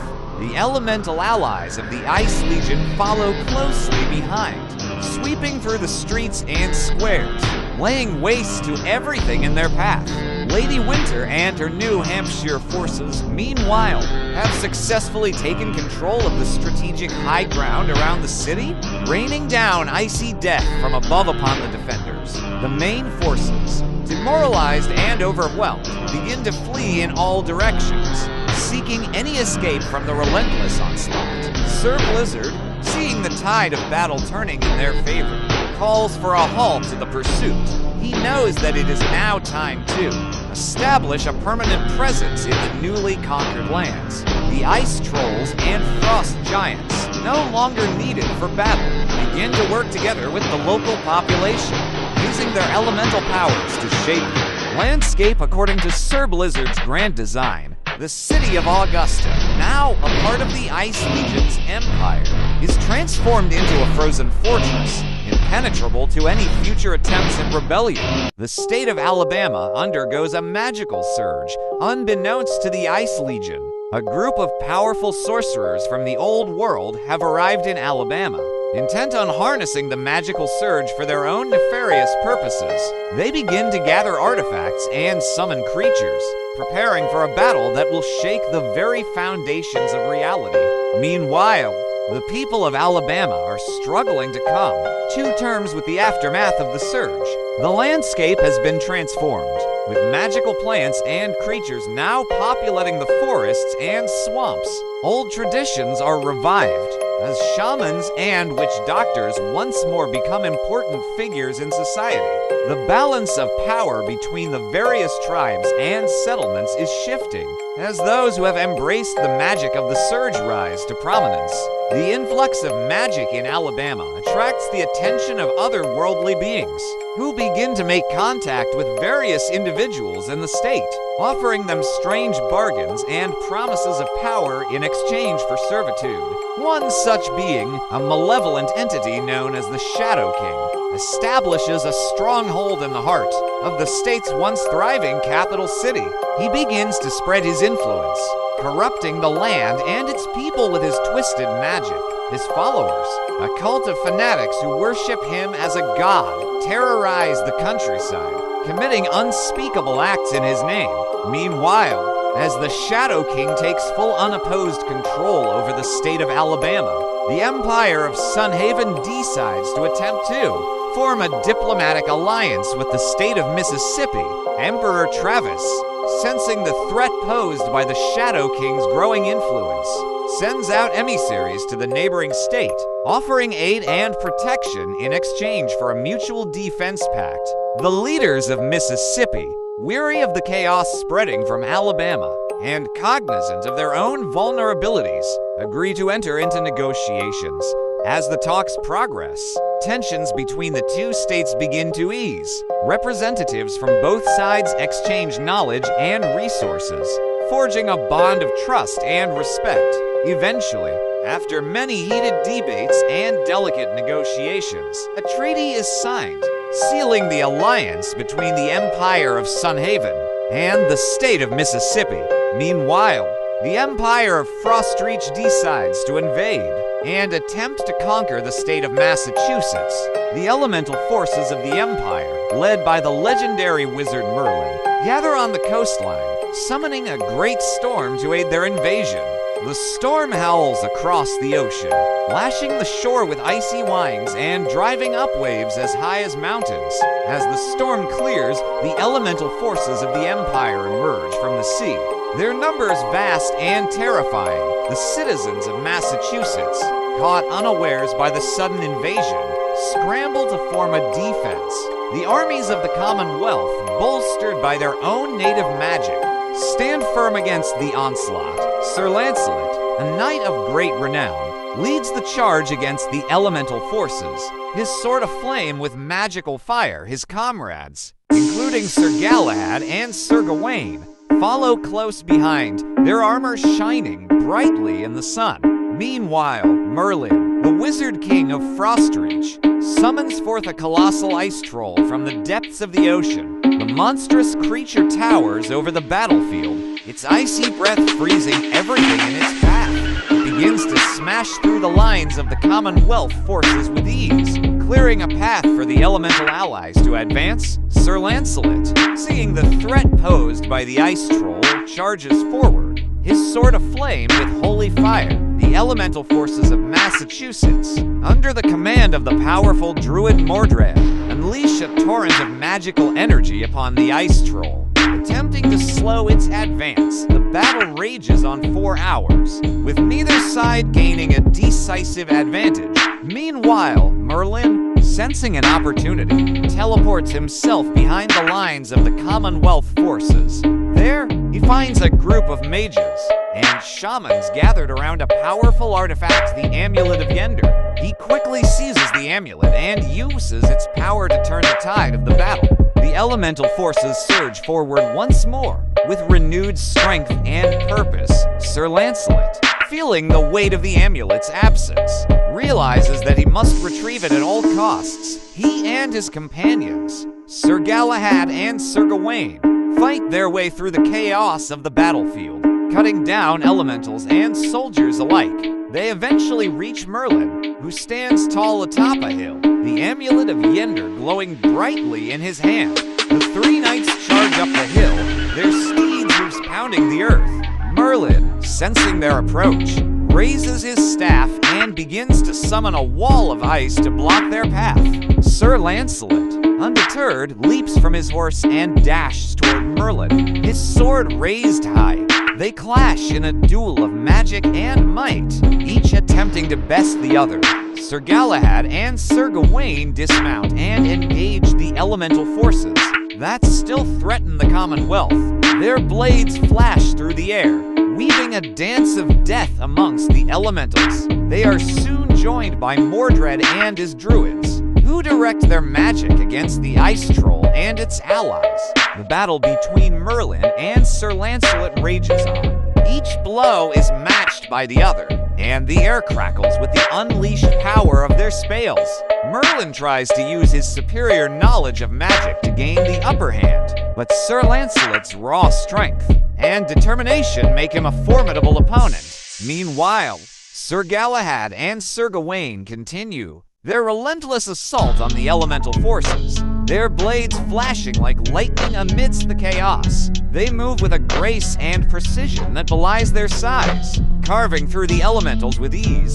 Mordred and his druids, sensing the weakness in the ice troll's defenses, focus their efforts on the massive creature, unleashing a torrent of magical energy that slowly begins to wear it down. The duel between Merlin and Sir Lancelot reaches its climax as both men pour all of their strength and magic into their final blows. The air crackles with the unleashed power of their spells, and the ground shakes with the force of their impacts. In a flurry of motion, Sir Lancelot manages to disarm Merlin, sending his staff spinning through the air. Roaring with triumph, he raises his sword high, preparing to deliver the fatal blow. But before he can strike, Merlin reaches out with a desperate spell, summoning a ray of light that pierces through the air and strikes Sir Lancelot's sword, causing it to shatter into 1,000 pieces. The shockwave from the impact sends Sir Lancelot flying backward, and Merlin quickly recovers, leaping to his feet and dashing away from the fallen knight, as Sir Galahad and Sir Gawain continue their assault on the remaining elementals. Mordred and his druids finally manage to bring down the ice troll. The massive creature crashed to the ground with a thunderous roar, shattering into thousands of shards of ice. The surviving elementals, now leaderless, begin to disperse and retreat, leaving the battlefield in disarray. Merlin, though, still holds the Amulet of Yender, and thus, the capability to completely turn the tide of battle at a moment's notice in the favor of the Ice Legion. And even without that, backup is swiftly coming. Backup that the state of Massachusetts is simply incapable of defending against. The full might of the Ice Legion. Meanwhile, Sir Lancelot, still clinging to life, manages to crawl back to his horse. He glares at Merlin, who stands tall and proud, the Amulet of Yender glowing brightly in his hand. His companions, Sir Galahad and Sir Gawain, are nowhere to be seen, having been separated from him in the chaos of battle. He knows that he must find them and recover the amulet before it's too late. Merlin, though, calls his staff back to his hand and puts on the Amulet of Yender. Sir Lancelot, feeling a surge of anger and determination, spurs his horse forward, charging toward Merlin once more. His companions, Sir Gawain and Sir Galahad, follow close behind, their horses' hooves pounding the earth in unison. As they close in on Merlin, they realize that he is not alone. Standing beside him is a group of figures shrouded in robes, their features obscured by shadow. They are the Druids of Avalon, the keepers of ancient knowledge and magic. Merlin, sensing the approaching danger, turns to face Sir Lancelot and his companions. He raises his staff and speaks a word of power, summoning a wave of energy that slams into Sir Lancelot's horse, sending it reeling to the ground. The impact throws Sir Lancelot from the saddle, and he lands heavily on the ground, the wind knocked from his lungs. Sir Gawain and Sir Galahad dismount, drawing their swords as they approach Merlin and the Druids. They are no strangers to battle, and they fight with a precision honed over countless years of training and experience. But they find themselves at a disadvantage here, facing not only Merlin, but also the Druids of Avalon. The Druids move with a grace and agility that belie their age, weaving a web of magic around the knights, slowing them down and confusing their senses. Merlin, seeing that Sir Lancelot is still alive, raises his staff once more and unleashes a blast of energy that engulfs the fallen knight. The force of the spell sends Sir Lancelot's body hurtling through the air, slamming into the ground with such force that it creates a crater. The impact shakes the earth, sending up a cloud of dust that obscures the battlefield for a moment. Sir Gawain and Sir Galahad, their eyes wide with disbelief, turn to face Merlin. They are no longer fighting against the Druids of Avalon, for they are stunned by what has just happened. Merlin takes advantage of their surprise and launches another spell at Sir Gawain, sending him flying backward into a nearby tree. The tree is ancient and sturdy, but even it cannot withstand the impact. It topples over, crushing Sir Gawain beneath its massive trunk. Merlin's attention now turns to Sir Galahad, who is struggling to regain his footing. The Druids surround him, their movements graceful and eerily silent. They weave a web of magic that traps Sir Galahad in place, rendering him immobile. As Merlin approaches, he raises his staff once more and unleashes a final, powerful blast of energy at the young knight. The force of the spell engulfs Sir Galahad, sending him flying through the air in a shower of sparks and dust. When the smoke clears, Merlin turns to face the remaining members of the Round Table. The Ice Legion has arrived, their numbers overwhelming the few remaining soldiers of the state of Massachusetts. They march forward with determination, their eyes fixed on Merlin. The Druids of Avalon, satisfied that their task is complete, fade back into the shadows from which they came. Merlin, sensing the weight of responsibility that now rests on his shoulders, takes a deep breath. He looks out over the battlefield, surveying the carnage and destruction wrought by the Civil War. He knows that there is much work to be done to rebuild upon it. He turns to address the Iceland, his voice strong and clear, followed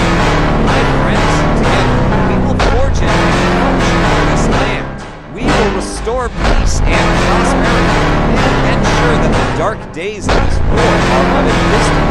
The task before us is great, but I have faith in you. You are the bravest and most noble warriors, and I know that you will rise to the challenge. Together, we will create a kingdom that King Arthur would be proud to call his home. Part 5. Other emerging empirist state of Maryland is suddenly victim to a time anomaly. A figure clad in armor, wielding a sword and shield, appears in their capital. He is a tall, broad-shouldered man with a strong jaw and piercing blue eyes. His armor is ornate and gleams in the sunlight, bearing the symbol of a red lion rampant.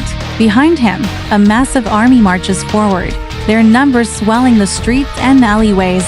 They hail from a land far to the east, a kingdom known as Lioness. Their rival causes a stir among the people of Maryland, who have never before seen such a formidable force. The leader of the army, Prince Dimitri, dismounts from his war horse and approaches the governor's palace. His steps are confident and commanding, his presence imposing. As he nears the palace gates, they are flung open by a guard, revealing the governor standing before him. The governor, a frail and elderly man, bows deeply before Prince Dimitri, welcoming him to their shores. "Your Highness," he says, his voice trembling with fear and respect, "we are honored by your presence. How may we serve you and your people?" Prince Dimitri raises an eyebrow, studying the governor carefully. "Your hospitality is appreciated, but it is not the only reason for our visit. We have come to claim this land in the name of our kingdom, Lioness. You see, long ago, our forefathers and yours fought side by side against a common enemy. A bond was formed between us, a bond of friendship and alliance. But in the centuries since then, that bond has grown weak. We have come to renew that alliance, to strengthen the ties that bind us together." The governor looks taken aback by this declaration, but he does not dare to argue. Instead, he bows his head in submission. "Of course, Your Highness. We welcome you with open arms. Our people will be honored to fight alongside yours against any foe." The Empire of Sunhaven decides to attempt to research arcane knowledge in response to the growing threat posed by the Shadow King and the influence of the otherworldly beings in Alabama. The leaders of the Empire of Sunhaven decide that it is imperative for them to gain a deeper understanding of arcane magic. They commission a group of scholars and mages to begin researching ancient tomes, studying lost scrolls, and exploring forgotten ruins in search of long-lost knowledge about the nature of magic and its workings. As the scholars and mages delve deeper into their studies, they discover a hidden library buried beneath the streets of the capital city. The library is filled with ancient texts written in languages long thought to be lost, containing secrets about the origins of magic and the powerful beings that once ruled over the world. They also stumble upon a hidden chamber containing a long-forgotten artifact, an orb of crystal etched with strange runes and symbols. Through further research, they learn that this orb is known as the Sacred Relic and was last sighted in Europe 124 years earlier and was said to have various incredible magical abilities, but the only one recorded was the resurrection and control of an undead army. The scholars and mages spend months deciphering the ancient texts and studying the artifact, eventually learning how to activate its power. After a ceremony conducted by the High Priestess of Sunhaven and witnessed by the Emperor himself, the orb is finally activated, bathing the city in a blinding light. When the light fades, the Emperor stands before them, his features changed, his skin now pale and his eyes glowing with an otherworldly light. It is revealed that the artifact had transformed him into a powerful lich, capable of commanding legions of the undead. They find records stating how a powerful alchemist, who had betrayed the ancient empire of Frosthaven and joined their rivals, the Empire of Sanctity, had become a necromancer of similar lich-like appearance, while leading the undead army during the fabled Great Battle of Vatican City, in which both empires participated in, with the Danish native empire Frosthaven coming out on top, aiding Vatican City in its defense against the San Marino native empire Sanctity, with some rumors even stating the necromancer was powerful enough to summon a massive demon. But in learning this, they learn possible origins of the Shadow King, possibly. Towards the end of the records, there are mentions of a god emperor and him being concerned about some new power that he could sense arriving. And the Empire of Sunhaven now begins to develop a theory that the Shadow King is in some way connected to the new power, in which case they are likely nowhere near prepared enough without knowing the full capabilities of the sacred relic, and even then they might not be prepared enough. They further learn that there are other sacred artifacts out there, and that there are rumors that those, combined with the sacred relic and various other mentioned extremely magically powerful things, were what allowed the God Emperor to ascend into being such. The discovery of the sacred relic and the transformation of the Emperor into a powerful Lich has far-reaching implications for the Empire of Sunhaven. With this newfound power, they are poised to become a major player on the world stage, but they must also grapple with the responsibility that comes with such immense power. The Emperor, now a Lich, must learn to control his newfound abilities and use them wisely, lest they be turned against the very people he swore to protect. The Empire of Frostreach then decides to invade and try to conquer the state of Connecticut. The Empire of Frostreach marches across the snow-covered landscape, their numbers overwhelming any resistance they might face. They are led by their emperor, a tall and imposing figure clad in ice-encrusted armor, his icy blue eyes fixed on the horizon. The soldiers of Frostreach are hardened warriors, accustomed to the harsh conditions of their homeland. They march with determination, their breath-forming clouds of steam in the frigid air. The Empire of Frostreach also makes sure to send in the Cryakin to guarantee their victory. As the army of Frostreach draws closer to the border of Connecticut, they are met by a scouting party of the state's forces. The soldiers of Frostreach, impressed by the resilience and courage of their enemies, attempt to parley with them. They offer terms of surrender, promising that those who lay down their arms will be treated with honor and respect. The scouting party, however, refuses the offer, instead choosing to fight to the death. The ensuing battle is brutal and bloody, but ultimately results in the victory of the Empire of Frostreach. The Cryakin, true to their nature, prove to be invaluable assets in the battle. They move swiftly across the snow, freezing anything in their path that threatens their allies. They use their icy breath to create barriers of ice that protect the soldiers of Frostreach from enemy arrows and spears.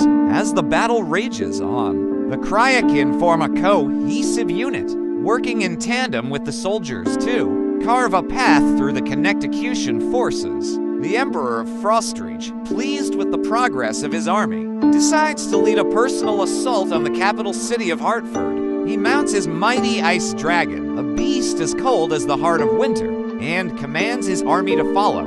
The city of Hartford, unaware of the impending doom, goes about its daily business oblivious to the danger that lies just beyond its gates. The army of Frostreach marches through the snow, their boots crunching on the icy ground. They are a formidable sight, their icy breath-forming clouds in the frigid air, their weapons gleaming with a deathly sheen. As they approach the city walls, they are met by a desperate defense led by Governor L, a seasoned warrior in his own right. The battle rages on 4 hours, with neither side willing to give an inch. The Cryakin, meanwhile, slip past the city gates, infiltrating the city itself. They move stealthily through the streets, freezing anything that moves in their path. They use their icy breath to create a path of destruction, carving a bloody swath through the unprepared civilians. The people of Hartford, caught off guard by the sudden attack, are left scrambling for safety as their homes are reduced to shattered ice and frozen ruins. The battle at the city gates rages on, with the soldiers of Frostreach slowly gaining the upper hand.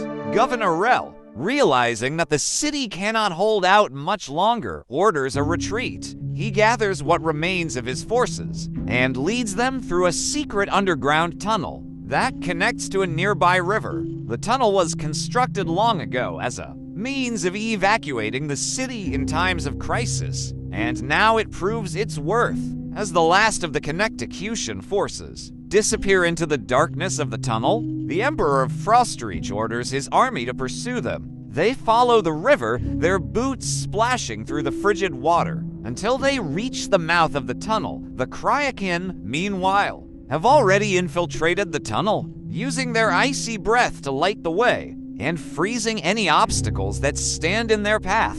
The soldiers of Frostreach follow the sounds of battle deeper into the tunnel, eventually emerging into a hidden cavern system beneath the city. The caverns are filled with ice formations of all shapes and sizes, some towering hundreds of feet into the air, their delicate shapes threatened by the flickering torchlight. The Kryakin use their powers to stabilize the formations, ensuring that they don't collapse and bury the retreating forces. The pursuit continues through the labyrinth in tunnels, with the soldiers of Frostreach growing more and more weary from the constant movement and the lack of fresh air. They stumble upon a hidden chamber where Governor Rel and the remaining Connecticution forces have taken refuge. The chamber is lit by flickering candles and filled with the sounds of desperate prayers and weeping. The Kryakin, always cold and unfeeling, stand silently at the back of the chamber, their icy breath misting the air. They watch impassively as the soldiers of Frostreach storm into the chamber, hacking and slashing at the defenseless civilians. Blood paints the walls red and the floor slippery with gore. The governor, realizing that all hope is lost, raises his sword in defiance and charges toward the Emperor, determined to take as many of them down with him as possible. The Emperor, amused by the governor's foolish bravery, easily deflects his clumsy attacks. With a single blow of his massive sword, he decapitates the governor, sending his head rolling across the floor. The soldiers of Frostreach, emboldened by their leader's display of power, continue their rampage, sparing no one. Even the Kryakin, cold and unfeeling as they are, seem to take pleasure in the carnage. In the midst of the chaos, a lone figure slips away unnoticed. It is Soren, the young mage who had been imprisoned by the governor earlier. Soren had managed to escape his cell during the initial attack on the city, and had been hiding ever since. Now, with the city in ruins and the governor dead, he sees an opportunity to exact his revenge, and thus Soren decides to join the Empire of Frostreach, who are finishing off the last few Connecticution solidars at that very moment. Soren reveals himself to the Emperor, who is surprised by the youth's presence. He tells the Emperor that he had been imprisoned by Governor Rel, and that he had witnessed the injustices committed by the ruling class. The Emperor, impressed by Soren's determination and loyalty, welcomes him into his ranks with open arms. The battle for Hartford is won, but the cost is high. The city lies in ruins, its people scattered or dead. The soldiers of Frostreach, exhausted from the long campaign, take what they can from the ruins and prepare to march on to their next target. Soren, now a trusted advisor to the Emperor, watches as they depart, wondering what other kingdoms they will conquer and what role he will play in their conquest. The state of Kentucky is suddenly struck by an invasion of mutant creatures. The invasion begins in the rural areas, as small groups of mutants emerge from the woods, attacking isolated farms and villages. At first, the locals are terrified and confused, unable to comprehend the scale of the threat they face as the days pass. However, the invading forces grow stronger and more organized, revealing themselves to be an army of mutants led by a powerful, otherworldly being known as the Shadow King. The Shadow King is a monstrous creature, part human and part demon, his body twisted and deformed by the same mutagenic forces that have created his army. He possesses incredible strength and resilience, as well as the ability to control minds and summon demonic servants at will. His presence strikes fear into the hearts of even the bravest warriors, and his mere presence on the battlefield often tips the balance of power in his favor. As the days pass, the people of Kentucky begin to organize themselves into makeshift militias, banding together in desperate attempts to defend their homes and loved ones from the invading horde. They learn quickly that conventional weapons are useless against the Shadow King and his minions, and they must find other ways to defeat them. Some turn to magic, while others seek out ancient artifacts and relics that they believe may hold the key to victory. But when the Shadow King himself arrives, all hope is lost, and all fighting stops, his mere arrival having been enough to place the entire state under his brainwashed, willing control. The Shadow King declares himself ruler of Kentucky, his monstrous form towering over the terrified populace as he issues forth his twisted, demonic proclamations. His army of mutants spreads out across the land, pillaging and destroying everything in their path. The people of Kentucky, once proud and free, are now little more than slaves to the Shadow King's whim.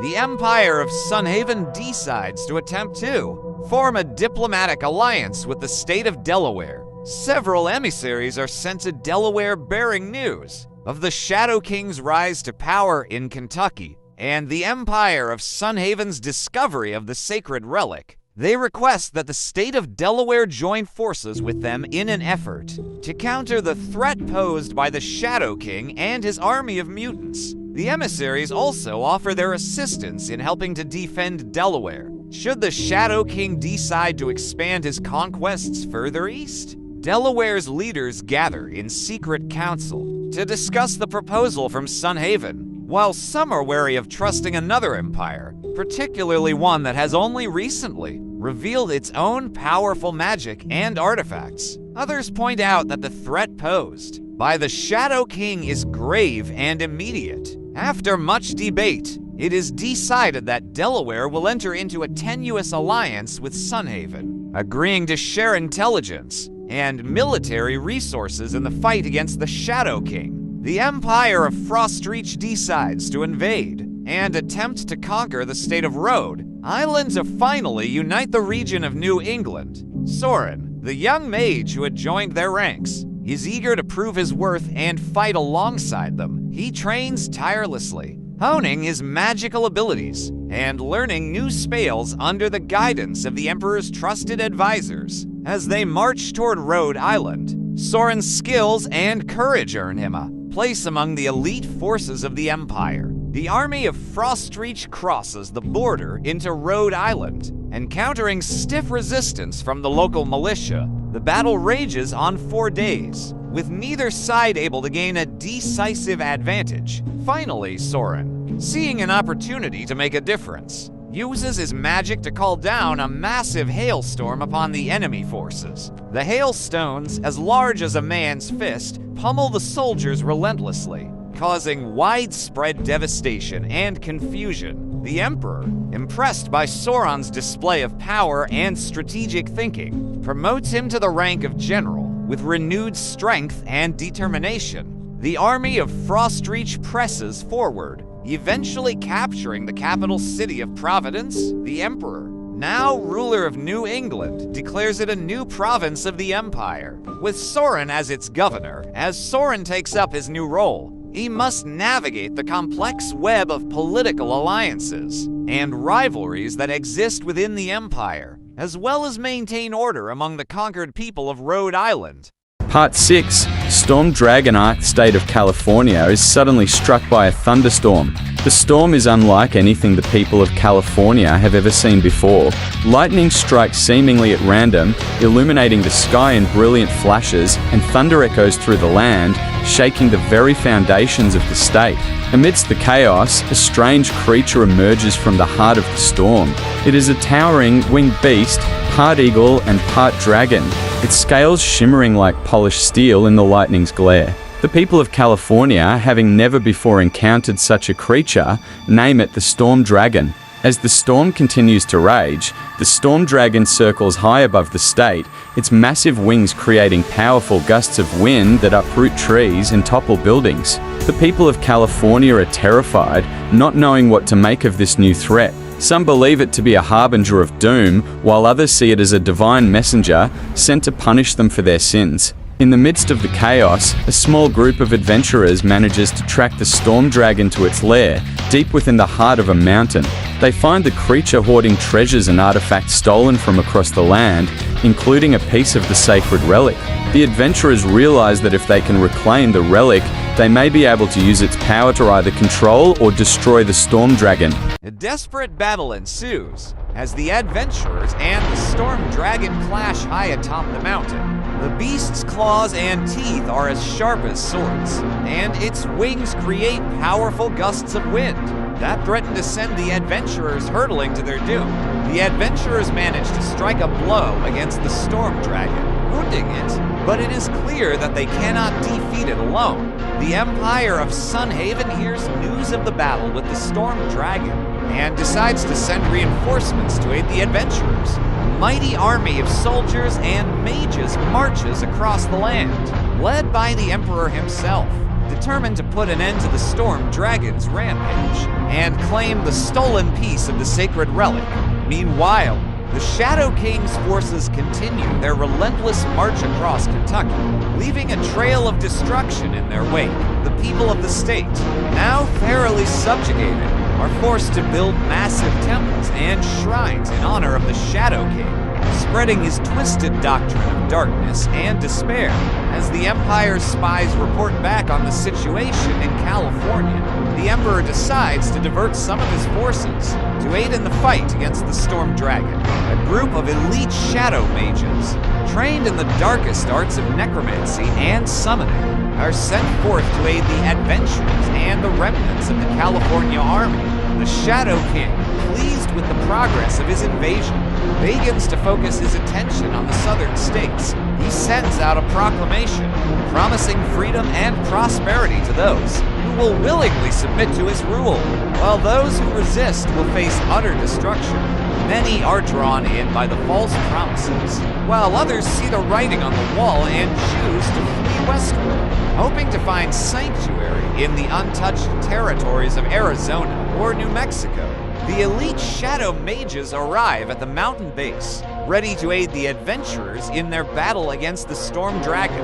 They use their dark magic to summon forth skeletal warriors and ghastly beasts to aid them in the fight, while also working to weaken the storm dragon from afar with necromantic spells and curses. As the adventurers and the California army mount a coordinated assault, the reinforcements turn the tide of battle in their favor. The storm dragon, weakened and surrounded by enemies, is forced to retreat deeper into its lair.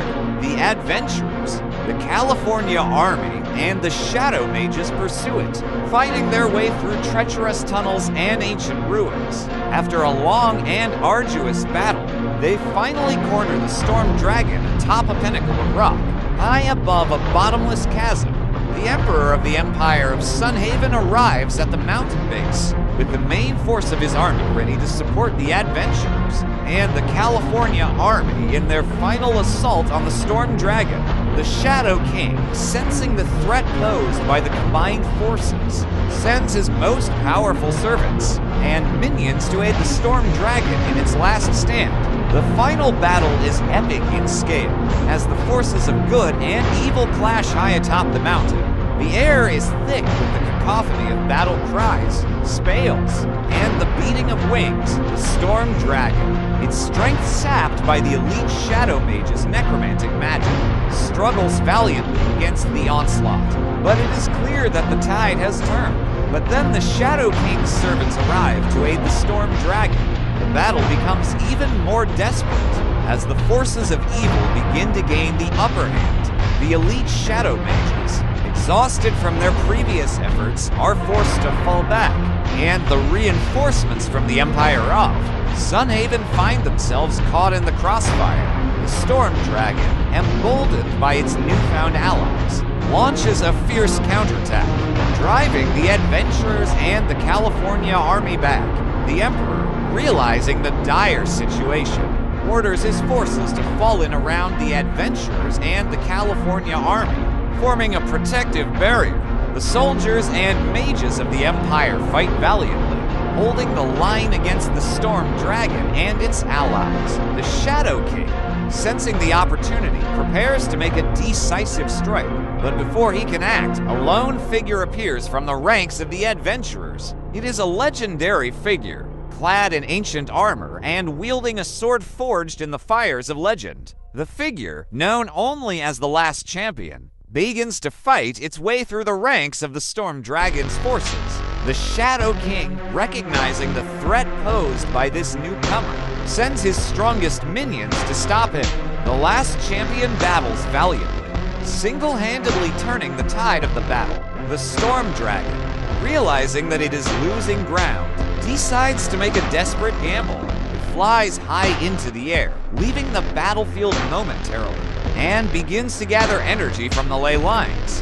That course through the mountain, the Shadow King, seeing this, smirks. He knows that if the Storm Dragon can harness enough power, it will be able to unleash a devastating spell that could obliterate everything within miles. He orders his minions to focus their efforts on stopping the last champion, while he himself begins to prepare for the impending attack. The last champion, unaware of the Storm Dragon's plan, continues to fight his way through the ranks of the Shadow King's minions. His sword flashes like lightning, his armor shining like polished steel in the dim light of the battle. As he nears the Storm Dragon, he can feel its presence, a malevolent energy that chills him to the bone. The Shadow King, seeing the last champion's progress, becomes increasingly desperate. He sends his most powerful servants, including the Lich King, the Vampire Queen, and the Demon Lord, to stop the champion. But the last champion is like a whirlwind, cutting through their ranks with ease. The Lich King, unable to match the champion's speed, unleashes a wave of undeath, summoning a horde of skeletons and zombies to attack. The Vampire Queen, her fangs bared, swoops in, attempting to drain the champion's strength with a bite. The Demon Lord, his demonic aura choking the air, launches a barrage of fireballs and lightning bolts at the champion. Meanwhile, the Storm Dragon has gathered enough energy and begins to focus it into a massive ball of energy. The Shadow King, sensing the impending attack, orders his minions to fall back, forming a defensive line around the Emperor and his forces. The last champion, still unaware of the Storm Dragon's plan, continues his relentless advance. As he reaches the Storm Dragon, the Shadow King smirks, confident that the dragon's spell will obliterate everything in its path. The Storm Dragon lets out a deafening roar and unleashes the energy ball towards the center of the battlefield. The last champion, realizing the danger to late, tries to deflect the attack with his sword. The ball of energy collides with his sword, sending a blinding flash of light and heat through the air. When the light fades, the last champion lies motionless on the ground, his armor dented and his sword shattered. The Shadow King, seeing his chance, sends out a wave of darkness that engulfs the fallen champion. The darkness begins to flow into the champion's body, healing his wounds and restoring his strength.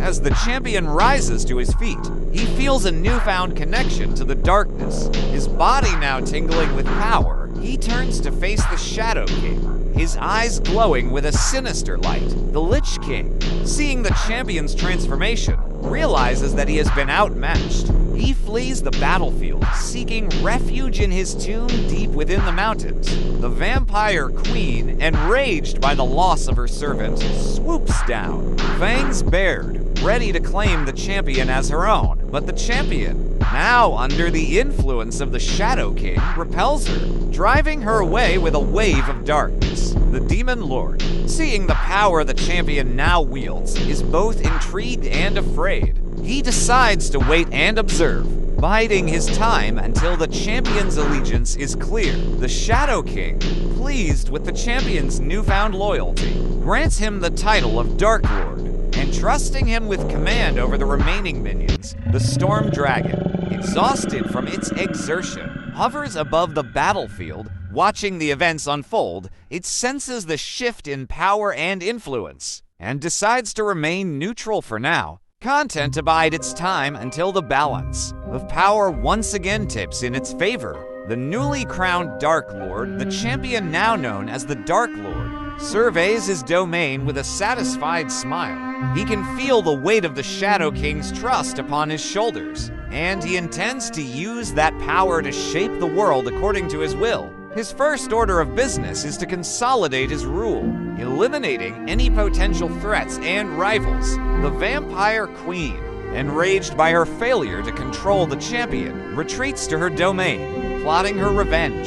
The Demon Lord, cautious but intrigued by the champion's newfound abilities, remains on the sidelines for now, biding his time until the perfect opportunity arises. The Storm Dragon, ever watchful, continues to monitor the shifting alliances and power struggles, preparing for the day when it will once again play a more active role in the fate of the world.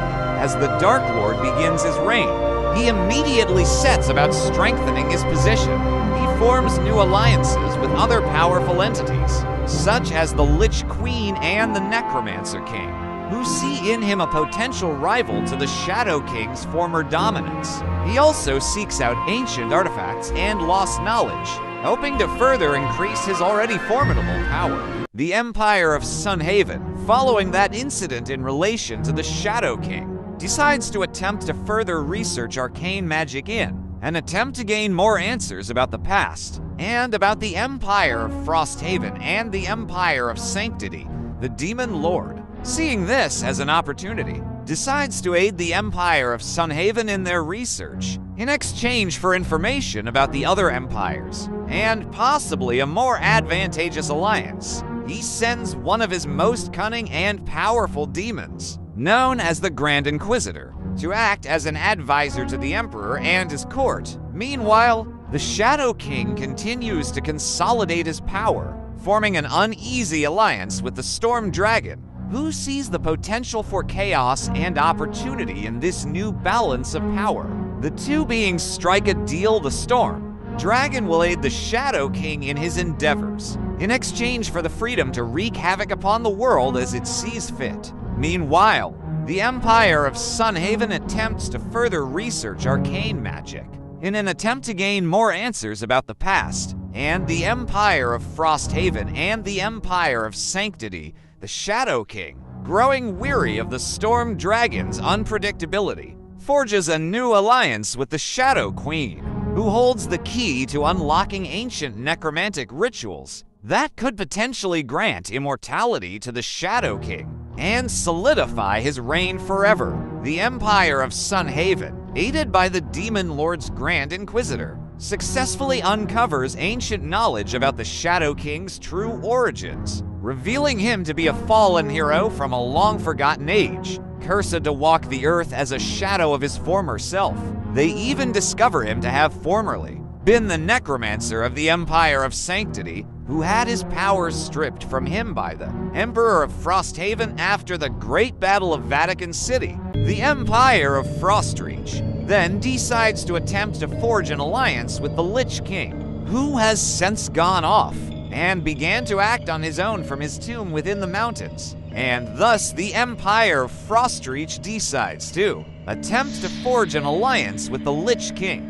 A diplomatic mission is sent out, led by a trusted advisor to the throne. After weeks of traveling through treacherous terrain and avoiding the traps and monsters that lurk within the mountain passes, they finally reach the Lich King's tomb. The advisor approaches the tomb, kneeling before its massive, rune-covered doors. He clears his throat and speaks, his voice echoing through the chamber. Great and mighty Lich King, we come before you as emissaries of the Empire of Frostreach. Our lands are vast and rich, our people strong and resilient. We offer you an alliance, one that would strengthen us both against the encroaching forces of darkness. Your wisdom and power are legendary, and we humbly beg you to consider joining our cause. The advisor pauses, waiting for a response. After a moment, the runes on the tomb's doors begin to glow faintly, casting an eerie light across the chamber.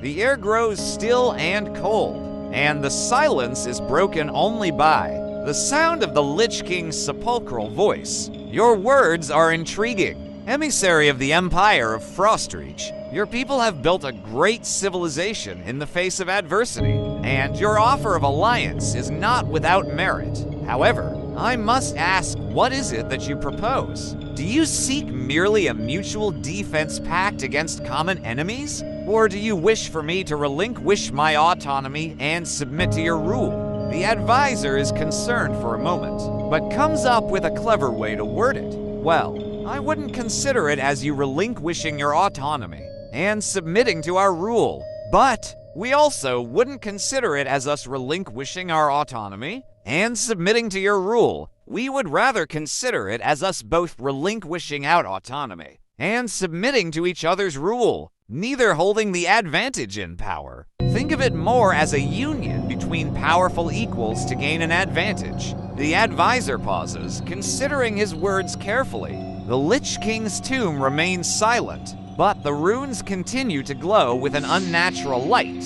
Finally, the Lich King speaks once more. Your proposal is interesting. Emissary of the Empire of Frostreach, it is clear that you wish for a true partnership, not a simple alliance of convenience. I must admit, such an arrangement is not without its appeal. However, I must also ask, what role would I play in this partnership? Would I be reduced to little more than a figurehead? Or would I be given real power and influence over our combined forces? The advisor ponders for a moment. In truth, you would be just as powerful as our own emperor. Think of it almost as if our two empires were to merge into one, with a dual emperor-managed mega-empire. Also, our empire could provide many bodies for your necromancy, and we could provide each other with knowledge on different forms of magic and magical artifacts. The advisor pauses, waiting for another response. The air in the chamber grows colder still as the Lich King considers the offer. Finally, the tomb's doors creak open, revealing the withered, spectral form of the Lich King himself. He floats down from his throne, his robes billowing in the icy wind that sweeps through the chamber. Very well, emissary of the Empire of Frostreach, I accept your proposal. Our two civilizations shall merge, each retaining its own strengths and traditions. I, the Lich King, shall serve as co-emperor alongside your own monarch, sharing power and influence equally. My army of undead shall march alongside yours, and our knowledge of magic shall be pooled for the betterment of our new empire. The new power, first sensed by the god Emperor Marcus Aurelius in the year 1000, suddenly begins to appear in the state of Alabama, currently controlled by the Shadow King. The Demon Lord, intrigued by the empire of Sunhaven's discovery, decides to reveal itself to the Emperor, offering an alliance against the Shadow King in exchange for information about the Shadow Queen and her domain. The Emperor, cautious but aware of the Shadow King's growing power,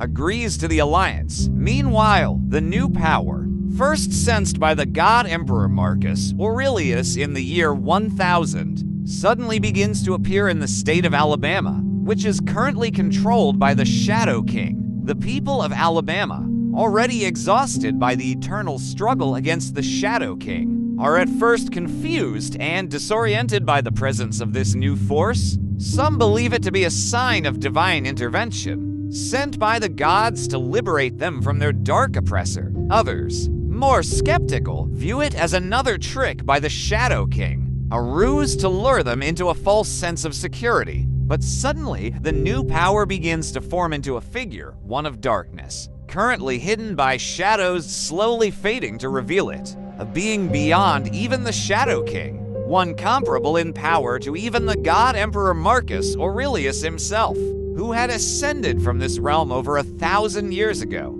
The figure steps forward, its form obscured by the dark tendrils that seem to writhe around it, almost as if it were a living manifestation of the shadows themselves. It speaks, its voice cold and commanding, and its words send shivers down the spines of all who hear it. People of Alabama, it says, I am he whom you have been awaiting. I am he who will lead you to victory against the Shadow King. But know this, I do not come to play the role of a savior. I am not here to liberate you. I am here because it suits my purposes. I am the Dark Emperor, and I claim this realm as my own. The Dark Emperor's words echo through the land, stirring both fear and hope within the hearts of the people. Some bow before him, pledging their allegiance, while others flee in terror. The storm dragon watches from afar, its massive form shifting in the sky. Sensing the shift in power and the potential for chaos, the Shadow King, growing ever more desperate to maintain control, begins to make a series of rash decisions. He strikes a deal with the Shadow Queen, offering her unimaginable power in exchange for her aid in defeating the Dark Emperor. The Shadow Queen, ever cunning, agrees, but secretly plans to betray both the Shadow King and the Dark Emperor, using their conflict to further her own nefarious goals. But before they can even realize it, they are suddenly little more than mere puppets to the Dark Emperor. The Dark Emperor, having already claimed the land, begins to shape it to his liking. He raises dark towers that reach up to the very heavens, their spires dripping with malevolent energy. He creates an army of shadows, twisted beings that bend to his will, and unleashes them upon the world. The people of Alabama, once free from the Shadow King's rule, find themselves trapped in an even more insidious web of darkness and despair. Part 7, Shadow Queen Mini-Arc. The Empire of Sunhaven decides to research ancient artifacts in an attempt to be able to possibly counter the seemingly omnipotent power of the Dark Emperor. The Demon Lord, still curious about the Shadow Queen, decides to send one of its most cunning and powerful servants, a belower known as the Eye of Flame, to infiltrate the Shadow Queen's domain and gather information on her. And then, suddenly, he can no longer feel a connection to the Eye of Flame, and thus decides to go with the Empire of Sunhaven's idea of researching ancient artifacts, giving critical information to them. The Empire of Sunhaven, having received the critical information from the Demon Lord, begins its research into ancient artifacts, focusing on those that are rumored to have the power to banish or bind the Dark Emperor. They study scrolls, decipher ancient texts, and consult with scholars and sages from across the world. They also begin to search for these artifacts, sending expeditions into the most remote corners of the realm, and even beyond, into the ethereal plane.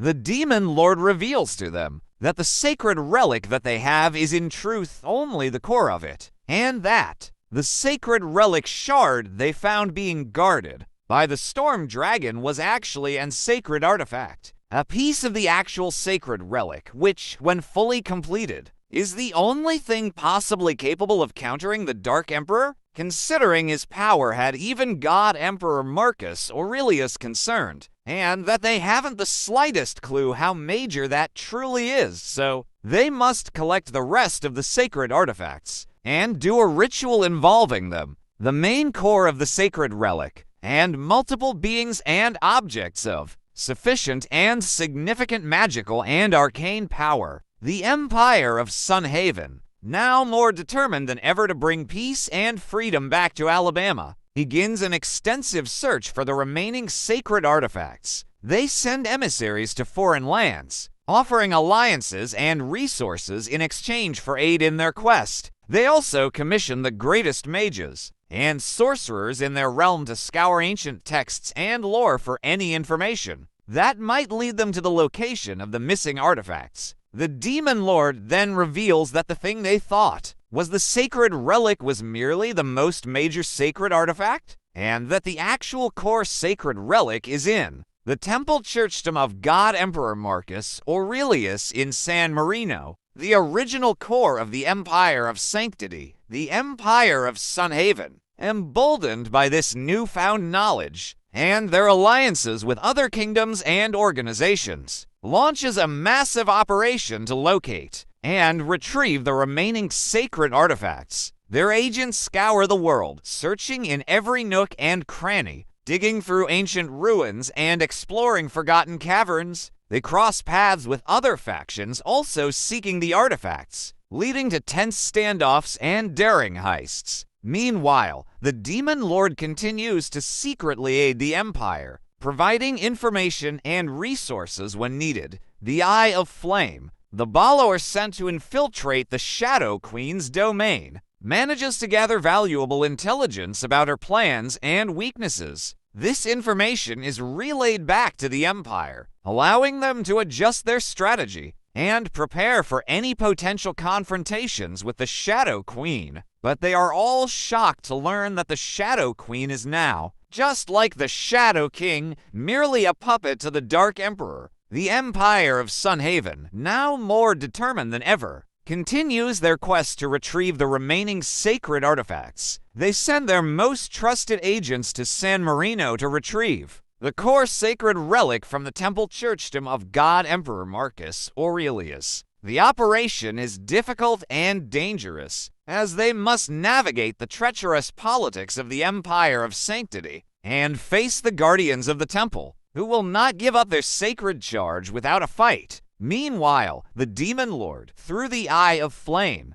discovers that the Shadow Queen has been amassing an army of her own, preparing for a final confrontation with the Dark Emperor. The Eye of Flame manages to steal a map from her lair, revealing her plan to invade the Shadow Realm and claim its power for herself. The Empire of Sunhaven uses this information to their advantage, striking a deal with the Shadow Queen to share the power of the Shadow Realm in exchange for their aid in banishing the Dark Emperor. She asks them why they would want to banish the Dark Emperor, then leaves them shocked by revealing that the Dark Emperor is the origin of why the Empire of Frosthaven came to be, which is in of itself the previous version of the Empire of Sunhaven, thus making the Dark Emperor responsible for the existence of the Empire of Sunhaven. The Empire of Sunhaven, still determined to banish the Dark Emperor, agrees to the Shadow Queen's terms. They begin to prepare for the ritual, gathering the remaining sacred artifacts, and readying themselves for the confrontation with the Dark Emperor. The Demon Lord, acting as a double agent, provides them with information about the Shadow Queen's true intentions, warning them that they cannot trust her. He also reveals that the ritual won't work because there literally is no method, with any hope of banishing the Dark Emperor without the full true sacred relic. The Empire of Sunhaven, disheartened but not defeated, continues their quest for the remaining sacred artifacts. They dispatch their most skilled agents to locate and retrieve them from their hiding places across the world. Meanwhile, the Demon Lord, still serving as a double agent, continues to provide them with valuable intelligence about the Shadow Queen's intentions. The Eye of Flame, embedded deeper within her ranks, discovers that she has been secretly amassing an army of undead soldiers, preparing for a final battle against the Dark Emperor. The Empire of Sunhaven then learns from the Demon Lord that attempting to infiltrate San Marino to get the core sacred relic would be an awful idea due to how immensely dangerous Europe has become over the centuries. The Empire of Sunhaven, still determined to retrieve the core sacred relic, decides to instead focus on locating the rest of the missing sacred artifacts. They send out teams of their most skilled agents to search for them, combing through ancient texts and legends in hopes of finding clues to their whereabouts.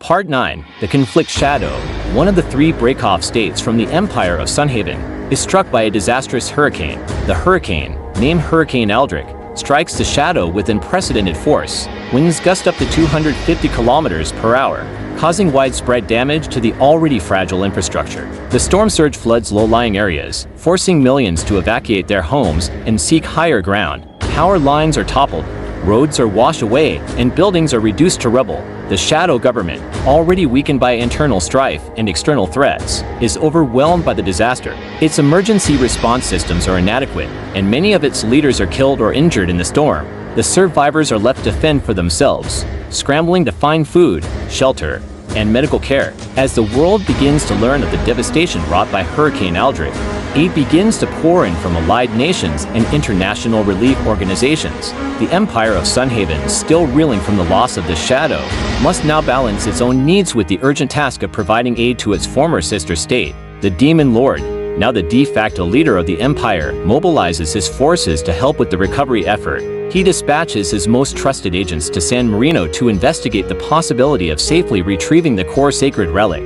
After weeks of careful planning and reconnaissance, they report back to the Demon Lord with a daring plan to infiltrate the Vatican City and steal the relic while the world's attention is focused on East Shadow's recovery, but then report that shockingly the Empire of Frostreach, the rival empire to the Empire of Sunhaven, has already gotten the core sacred relic, and further reports how they have already returned to their empire, against which war isn't possible currently without crossing the lands of neutral states. The Demon Lord, knowing that the Empire of Sunhaven would not be pleased with this news, decides to keep it a secret for the time being. He orders his agents to continue their search for the remaining sacred artifacts while also aiding the Shadow in its recovery. As months pass, the Shadow begins to rebuild under the watchful eye of the Demon Lord. The infrastructure is restored, homes are rebuilt, and the survivors find hope once again. Meanwhile, the Empire of Sunhaven continues to gather information about the whereabouts of the remaining sacred artifacts. They dispatch their most trusted agents to investigate leads in South America, where it is rumored that the heart sacred relic may be hidden. After weeks of searching, they finally locate it deep within the heart of the Amazon rainforest, guarded by a tribe of warriors who have sworn to protect it until the end of time. The news of the disaster does not go unnoticed by the other nations. Emperor Aldrich of Frostreach, now strengthened by the core sacred relic and the loyalty of his subjects, organizes a massive relief effort. Aid pours in from across the world, with food, water, medicine, and building materials being flown in and trucked in to assist the struggling survivors. The Storm Dragon, now a symbol of hope and renewal in the wake of destruction, accompanies the relief efforts, using its immense power to clear debris and create makeshift landing zones for aircraft. The undead druids of Brocliant, led by Archdruid Melphus, set up camps to provide medical care and shelter for the injured, while the avatars of the four elements work tirelessly to rebuild the damaged infrastructure. The people of the Shadow, once proud and independent, are now forced to rely on the aid of others. They are humbled by the experience, and many begin to question their government's ability to protect them. The Emperor of Frostreach, seeing an opportunity to bring the Shadow back into the fold, offers his assistance in rebuilding and restoring order, as well as his protection against any further threats. The Shadow's government, recognizing the wisdom and strength that Emperor Aldrich possesses, accepts his offer of aid and protection. They pledge their loyalty to the Frostreach Empire, acknowledging that only by uniting can they hope to rebuild their shattered homeland. Emperor Aldrich, moved by the people's humility and resilience, agrees to accept the Shadow into his fold.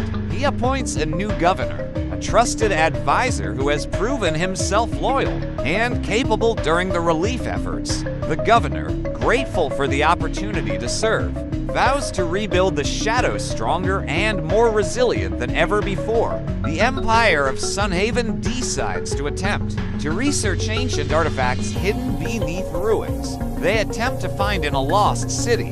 They send a team of archaeologists and historians to South America, where they believe the heart's sacred relic may be hidden. Months of arduous exploration and excavation lead them to a long-lost city, hidden deep within the jungle. The city, once thriving and bustling with life, is now overgrown with vines and reclaimed by the wilderness. The team of researchers clear a path through the dense foliage and begin their search for any signs of the heart's sacred relic. As they delve deeper into the city, they come across ancient ruins and hidden chambers filled with artifacts and relics that shed light on the history and culture of the people who once lived there. They find intricately carved statues depicting the heart's sacred relic, hidden away in secret vaults and protected by ancient traps and guardians. The archaeologists work tirelessly, piecing together the clues and solving the puzzles that lead them closer to their ultimate goal. Days turn into weeks, and weeks into months as the expedition continues. The team begins to grow weary, but their determination remains strong. They are driven by the knowledge that they are on the brink of discovering something truly significant, a relic that could change the course of history. One fateful day, after hours of painstaking excavation, they uncover a hidden chamber deep within the heart of the city. The chamber is illuminated by a faint, otherworldly light, emanating from a pedestal in the center of the room. Upon the pedestal rests the heart's sacred relic, its glow pulsing with an ethereal energy. The archaeologists approach with caution, their hearts racing with anticipation and fear. As they draw nearer, they can feel the relic's power radiating off of it, as if it is alive. The air grows thick with a sense of reverence and awe. One of the team members, an elderly historian named Dr. Weston, steps forward. His hands tremble as he reaches out to touch the heart's sacred relic. As his fingers graze its smooth surface, he feels a surge of power course through it, like a bolt of lightning. The relic begins to hum, its light growing brighter, and its energy pulsing with an almost audible rhythm. The Empire of Frostreach, hearing that the Empire of Sunhaven has sacred artifacts required for the creation of the true sacred relic, seeks to invade them, but they currently have no direct land border with them, and thus, they decide to invade and attempt to conquer the state of Iowa so as to border the Empire of Sunhaven. The Frostreach Empire, led by Emperor Aldrich, begins to amass a vast army of soldiers, including the Ice Legion, the Storm Dragon, the Avatars of the Four Elements, and the Undead Druids of Brokland. They march towards the state of Iowa, determined to conquer it and open a path to the Empire of Sunhaven. The people of Iowa, caught off guard by the sudden invasion, are at first terrified and confused. They have no idea why the Frostreach Empire would want their land, but they soon realize that they must fight for their freedom and independence. They form a militia, training and preparing for battle under the leadership of their brave and determined governor. Meanwhile, the Emperor of Frostreach, Emperor Aldrich, continues to lead his vast army towards the state of Iowa. He is determined to conquer it and open a path to the Empire of Sunhaven, so that he may retrieve the sacred artifacts needed to create the true sacred relic. As they march, they face harsh winter conditions, but the Ice Legion is unfazed, using their mastery of ice and snow to clear a path for the army. The people of Iowa, led by their courageous governor, begin to prepare for the invasion. They fortify their cities and towns, digging trenches and erecting barricades. They train their militia in guerrilla warfare, learning how to use the terrain and weather to their advantage. As news of the invasion spreads, citizens from all walks of life come together, united in their determination to protect their homeland. Meanwhile, the Frostreach Empire continues its relentless march through harsh winter conditions. The Ice Legion uses its mastery of ice and snow to carve a path through the wilderness, clearing obstacles and making way for the army. The Storm Dragon soars overhead, scattering snowflakes with its powerful wings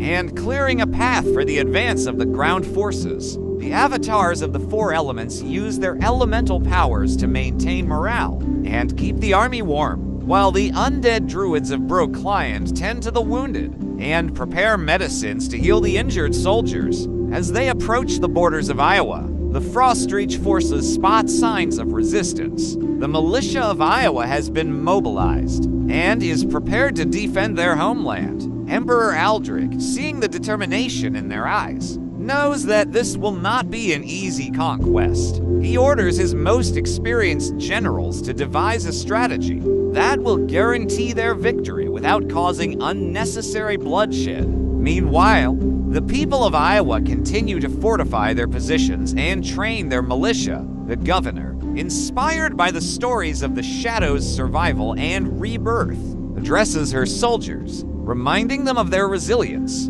and the importance of protecting their homeland at all costs. She assures them that they will not be fighting alone, as news of the invasion has spread far and wide, and allies from across the land are beginning to offer their support and aid. The Frostreach forces, led by the cunning generals, devise a plan to infiltrate the Iowa countryside and isolate key strongholds. The Storm Dragon, capable of flying unseen through clouds of snow, is sent ahead to scout the terrain while the avatars of the four elements manipulate the weather to their advantage, creating blinding snowstorms and icy winds to hinder the movements of the Iowa militia. The Ice Legion, working tirelessly through the night, erects a network of ice walls and towers to funnel the enemy forces into strategic choke points, making it difficult for them to rally and organize a counterattack. Meanwhile, the undead druids tend to the wounded and sick,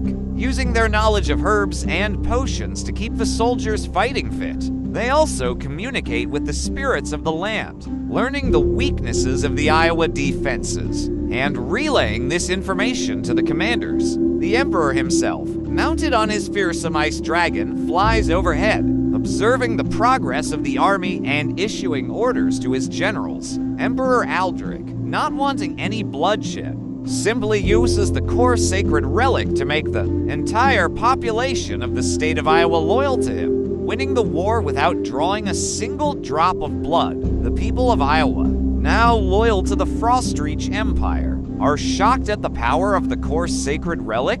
They marvel at the wisdom and benevolence of their new leader, Emperor Aldrich, who spared them from the horrors of war. The governor, now loyal to the emperor, works tirelessly to help rebuild the state and integrate it into the Frostreach Empire. The state of Connecticut within the Empire of Frostreach suddenly performs a cyber attack on the state of Mississippi. The attack is a complete success. The computer systems of the state of Mississippi are crippled, and all of their military and law enforcement resources are rendered useless. The people of Mississippi are left vulnerable and defenseless. The attack is swift and brutal, catching the citizens and leaders of Mississippi off guard. In the aftermath of the attack, the state of Mississippi scrambles to respond.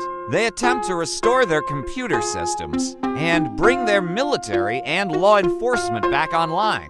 But it is a difficult and time-consuming process. The citizens of Mississippi are left feeling betrayed and abandoned by their leaders as they struggle to comprehend the scope of the attack and find a way to protect themselves. Meanwhile, the state of Connecticut within the Empire of Frostreach enjoys a brief moment of triumph. Their cyber attack has crippled a rival state, leaving them vulnerable and weak. Other states within the Empire of Frostreach take notice, both admiring the skill and bravery of the attackers and fearing the consequences of such aggression. The attack sparks a renewed interest in cyber warfare within the Empire, as various factions begin to strategize and prepare for potential future conflicts. As the people of Mississippi continue to grapple with the aftermath of the attack, they also begin to question their own preparedness for such an event. It becomes clear that they had underestimated the threat posed by their neighbors and the capabilities of their enemies. This realization leads to a renewed focus on cybersecurity and defense within the state, as well as a greater appreciation for the need to maintain strong alliances with other states within the Empire. The Empire of Frostreach decides to invade the Empire of Sunhaven and try and steal their sacred artifacts so they can be one step closer to creating the true sacred relic. But their goal isn't at all conquest. After all, the Empire of Sunhaven is a multi-regional empire just like the Empire of Frostreach. Emperor Aldrich, fearing the loss of the artifacts to other forces, devises a plan to infiltrate the Empire of Sunhaven and retrieve the artifacts without starting a war. He gathers his most trusted advisors, the cunning generals, and presents them with the plan. They agree to send the most stealthy and cunning units of their armies, the Ninja Dragons and the Shadow Legion, to sneak into Sunhaven territory and retrieve the artifacts, while the other units, the Storm Dragon, Avatars of the Four Elements, Ice Legion, Undead Druids, and the Emperor himself, maintain a defensive perimeter around the border. The Ninja Dragons and the Shadow Legion, under the command of the most cunning of the cunning generals, slip into Sunhaven territory unnoticed. They navigate through dense forests, scale towering mountains, and cross treacherous rivers to reach the hidden vaults where the artifacts are kept. The Shadow Legion, composed of the stealthiest assassins and spies, infiltrates the vaults while the ninja dragons, riding their agile dragons, provide aerial support after a tense battle. They manage to defeat the Sunhaven forces guarding the vaults and make off with the artifacts. Meanwhile, the Storm Dragon, avatars of the four elements, Ice Legion, undead druids, and the Emperor himself maintain a defensive perimeter around the border, preparing for any counterattack from Sunhaven forces. They set up camp, establishing a network of communication and supply lines to coordinate their efforts. The Borderlands are a harsh and unforgiving place, with treacherous terrain and unpredictable weather. But the soldiers of Frostreach are well equipped and well trained to handle these challenges. The Empire of Sunhaven, after having had their sacred artifacts, Sacred Relic, and Heart Sacred Relic stolen from them by the Empire of Frostreach in North Dakota, decides to attempt to negotiate the ceasefire with them. The diplomats of Sunhaven send an envoy to the capital city of the Empire of Frostreach, hoping to engage in peace talks and retrieve what was taken from them. The envoy is met with a mixture of suspicion and curiosity by the leaders of Frostreach. They understand the importance of the artifacts and relics and are reluctant to simply hand them over without some sort of concession. The envoy meets the Emperor of Frosthaven, Emperor Aldrich, the descendant and heir of the God Emperor of Sanctity and the Holy Roman Empire Marcus Aurelius himself, who is currently holding the core sacred relic. The room is adorned with intricate tapestries depicting scenes of imperial triumph. The walls lined with statues of former emperors and great generals. The throne upon which Emperor Aldrich sits is crafted from solid gold and adorned with countless precious gems. His presence commands respect and awe. The envoy of Sunhaven presents their case, explaining the historical significance of the stolen artifacts and relics and stressing the importance of their return. Emperor Aldrich listens intently, his expression unreadable. After a moment of contemplation, he leans forward in his throne, resting his chin on his hands. He then proceeds to explain that they aren't getting their sacred relics and sacred artifacts back because by blood, they belong to him and his empire.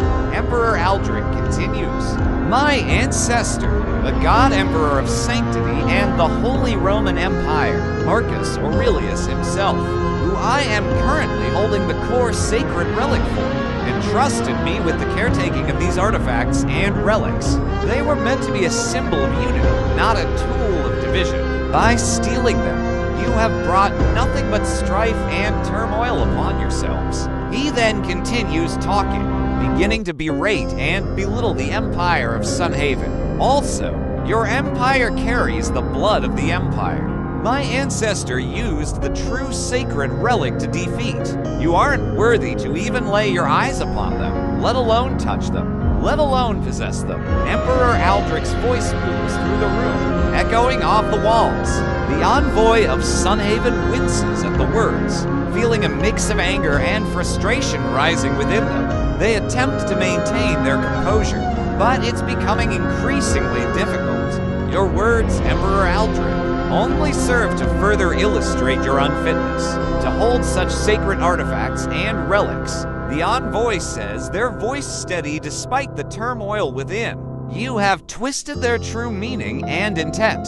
They were meant to unite all people, not to be used as tools of division and oppression. Emperor Aldrich chuckles before speaking.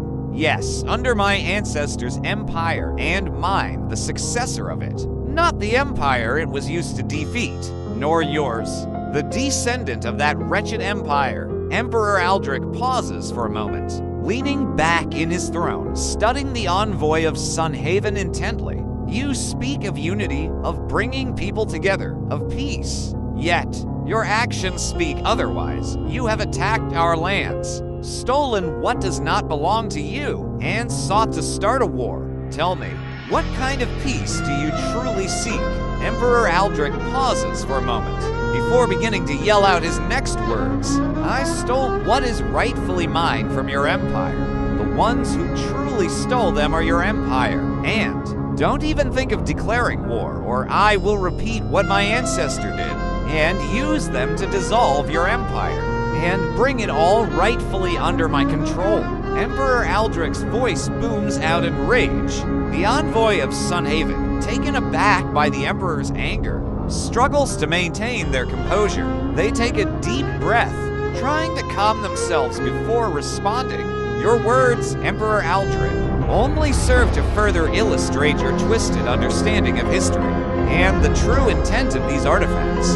They were meant to unite all people, regardless of empire or bloodline. It is you who seek to divide us, to keep us apart. Emperor Aldrich bursts out laughing, only because by the end of it, there was only one empire left to unite under. My ancestors, Emperor Aldrich is bursting out laughing like a madman. Yet his eyes show that this entire time he couldn't be more calm.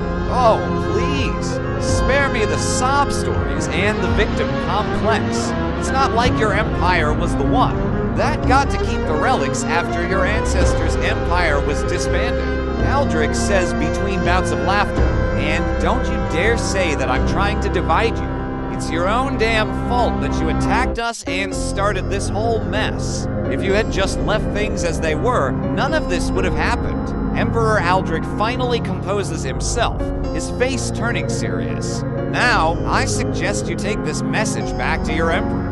Tell him that I will not give up what is rightfully mine, and that if he continues down this path of war, he will only bring ruin upon his people. The envoy of Sunhaven listens, feeling a mixture of anger, frustration, and fear. They nod solemnly, understanding the gravity of the situation. I will convey your message to my emperor, they say, rising from their seat. However, know that this does not mean peace is impossible. There may still be room for negotiation. Emperor Aldrich then begins speaking again. I indeed do seek peace, but my peace doesn't include an empire of Sunhaven, or said empire of Sunhaven holding my sacred relics and sacred artifacts. Emperor Aldrich, despite the angry words he is using, couldn't be more calm. The envoy of Sunhaven listens carefully to Aldrich's final statement, pondering its implications. They nod, understanding that peace will not come easily in this situation. As they turn to leave the throne room, their heart heavy with the weight of the message they carry, they can't help but wonder if there truly is any hope for reconciliation between their empires. The halls of the palace seem to echo with the tension and uncertainty of the moment, as if the very stones themselves are bracing for the storm that is to come. Part 8. The Temple, Church, Tomb of God Emperor Marcus Aurelius. The Empire of Frostreach decides to use the power of all of their ice-related stuff and especially the Ice Legion to attempt to infiltrate the ruins of San Marino in order to retrieve the core sacred relic they need to reform the true sacred relic they need in order to stand a chance against the Dark Emperor from the Temple, Church, Tomb of God Emperor Marcus Aurelius in San Marino in Europe, which has become increasingly more dangerous over the centuries, since the era of the Empire of Sanctity that their empire was formed by distant remnants of let alone the core sacred relic itself, which is said to be guarded by the Avatar of the Waves, the Avatar of the Wines, and the Avatar of the Dragonflight, which were originally summoned by the Empire of Sanctity, absorbed into Emperor Marcus Aurelius as part of the ritual, to allow him to ascend into being the God Emperor, and afterwards were left there by God Emperor Marcus Aurelius himself, dormant, only to awaken when someone is trying to retrieve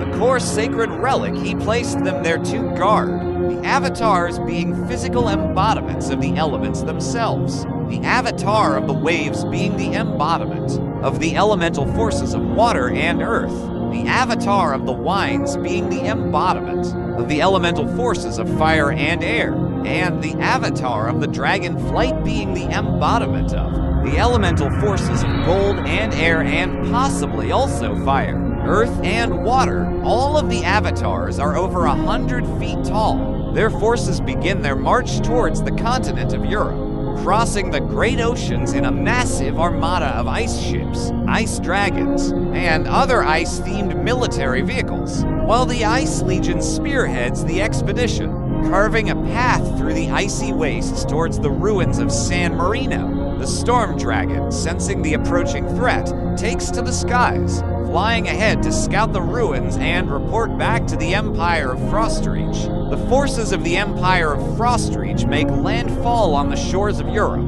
their ice-encrusted armada looming large against the backdrop of the continent. They march forth towards the ruins of San Marino, their numbers swelling as they are, joined by allied forces from neighboring nations. The Storm Dragon, returning from its scouting mission, delivers its report to the High Command of the Empire. It warns of the unholy alliance between the Avatar of the Waves, the Avatar of the Winds, and the Avatar of the Dragonflight, who have awoken from their slumber and prepared to defend the core sacred relic with their very lives. The dragon advises caution and strategic planning, as the elemental forces they command are formidable and must not be underestimated.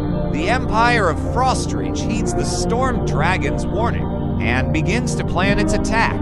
They divide their forces into 3 groups, one to confront the Avatar of the Waves, one to face the Avatar of the Winds, and one to engage the Avatar of the Dragonflight. The Ice Legion, now bolstered by reinforcements from their allies, is tasked with infiltrating the ruins of San Marino and locating the chamber of the core sacred relic.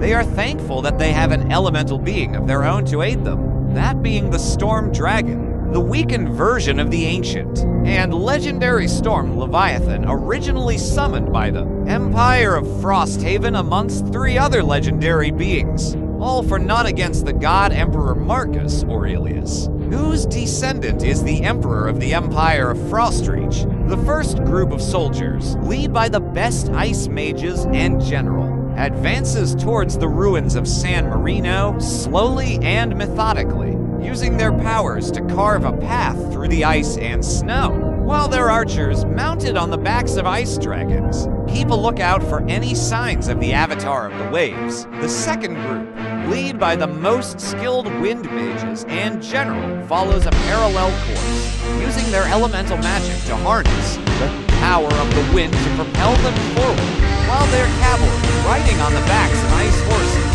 scout ahead for any sign of the Avatar of the Winds. The third group, led by the bravest and most battle-hardened soldiers, accompanied by the Storm Dragon, flies towards the distant peaks of the mountains, where the temple churchdom of God Emperor Marcus Aurelius is said to be located, ready to face the Avatar of the Dragonflight. But note, they are also prepared due to there being rumors of God, Emperor Marcus Aurelius having left his undead druids of Broclion to also guard the core sacred relic. The druids of Broclion having been legendary practitioners and masters of magic and even arcane magic who had lived in the forest of Broclion. They were named after the forces of the Empire of Frostreach march ever forward, their advance unrelenting as they push deeper into enemy territory. The Avatar of the Waves, sensing their approach, readies its forces for battle, summoning massive tidal waves and unleashing schools of giant sea serpents upon the advancing ice dragons. The ice mages of the first group, aided by the Storm Dragon, counter with blasts of icy wind and powerful spells of elemental control, carving a path through the raging sea and bringing the Avatar of the Waves forces to a standstill. In the distance, the second group of soldiers, led by the wind mages and their general, counter the Avatar of the Winds, who uses its control over the atmosphere to send gusts of icy wind and blizzards against them. The ice horses and their riders, aided by the Storm Dragon, manage to stay ahead of the storms, keeping a safe distance from the Avatar of the Winds. They scout the terrain and find a narrow mountain pass that leads to the temple churchdom of God Emperor Marcus Aurelius. Meanwhile, the third group of soldiers, accompanied by the Storm Dragon, approaches the mountain peaks, where the Avatar of the Dragonflight makes its lair. The dragon advises caution, as the Avatar is known to be cunning and dangerous. The The soldiers prepare themselves for battle, ready to unleash a barrage of arrows and spells upon the Avatar's scaled hide. As they near the temple, the scouts of the second group report back to the general. They have located the entrance to the chamber, where the chamber of the core sacred relic is said to be hidden. The chamber is guarded by the undead druids of Brokelight, led by the legendary archdruid Malthus. The druids wield powerful magic and control over nature, making them formidable foes. The general orders his archers and mages to prepare for battle, while the soldiers steel themselves for a fight against the undead druids. In the meantime, the first group of soldiers, aided by the storm dragon, engages the Avatar of the Waves in a fierce battle. The ice dragons dive down, claws extended, while the archers rain arrows upon the giant sea creatures. The ice mages summon icy spikes from the ground, impaling the Avatar's scaled hide. The Avatar retaliates with mighty waves that threaten to engulf the soldiers, but the storm dragon uses its elemental powers to control the water, sending the waves crashing harmlessly against the ice. The storm dragon begins charging up an attack, and the Ice Legion immediately realize what he is doing and begin to cover for him, knowing their only chance of overcoming the Avatars is for him to get the opportunity to hit that charged up attack on each of them at least once. Meanwhile, the undead druids of Brokelight, led by the legendary archdruid Malthus, emerge from the temple, their skeletal forms shambling forth, their eyes glowing in unnatural blue, their hands crackling with arcane energy. The archers of the second group take aim, their arrows flying through the air, seeking to pierce the undead flesh, but finding it resistant to their attacks. The mages, however, begin to unleash a torrent of spells upon the druids, summoning elemental forces of nature to aid them in battle. The first group, still engaged with the Avatar of the Waves, continues their assault. The ice dragons dive and claw at the giant sea creatures, while the ice mages summon icy spikes from the ground, impaling the Avatar's scaled hide. The storm dragon uses its elemental powers to control the water, sending the waves crashing harmlessly against the ice. The Avatar, now weakened, is no match for the storm dragon's charged up attack, and is defeated. After this, though, the storm dragon is left drained and requires time to recover, and during this time, the Ice Legion needs to cover and protect him. The archers and mages of the second group continue their assault on the undead druids of Brokelight, led by the legendary archdruid Malthus. The druids, however, are resistant to their attacks, and the mages find their spells ineffective. The soldiers engage the druids in melee combat, but are overwhelmed by their powerful magic and relentless attacks. The general realizes that they must find a way to weaken the druids before they can defeat them. The Emperor of Frostreach finds a sacred artifact and uses it too, just like his ancestor once did. Drain the druids of Brokelight of their magic, weakening them. The archers and mages of the second group, reinvigorated by this development, renew their assault on the undead druids of Brokelight, led by the legendary archdruid Malthus. The druids, now stripped of their magic, are no match for the combined forces of the army. The archers' arrows find their marks, and the mages' spells tear through the air, striking the druids with devastating force. The soldiers engage the druids in melee combat, finishing them off and securing the victory. The general, impressed by the Emperor's bravery and cunning, promotes him on the spot, bestowing upon him the honorary title of Grand Commander of the Ice Legion. The Storm Dragon, now recovered, flies up into the air to aid against the Avatar of the Wilds. The battle against the undead druids of Brokelight continues to rage. The archers and mages focus their attacks on the archdruid Malthus, knowing that if they can defeat him, the rest of the druids will crumble.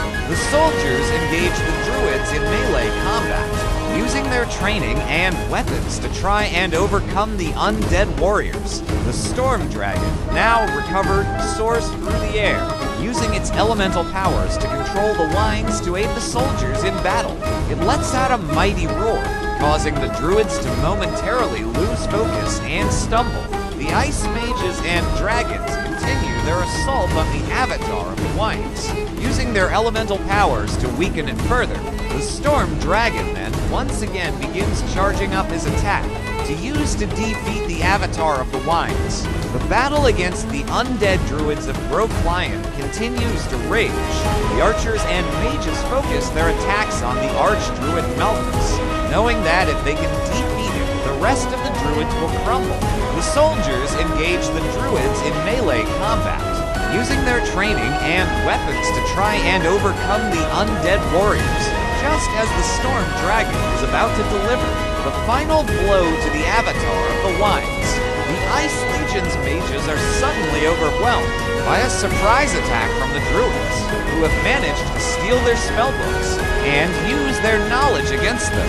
This does not stop the storm dragon from unleashing his charged up attack on the avatar of the winds, defeating it, now leaving the avatar of the dragonflight, the most powerful of the avatars, as the last avatar standing, but now leaving the storm dragon needing to recover once more before he can charge his attack again.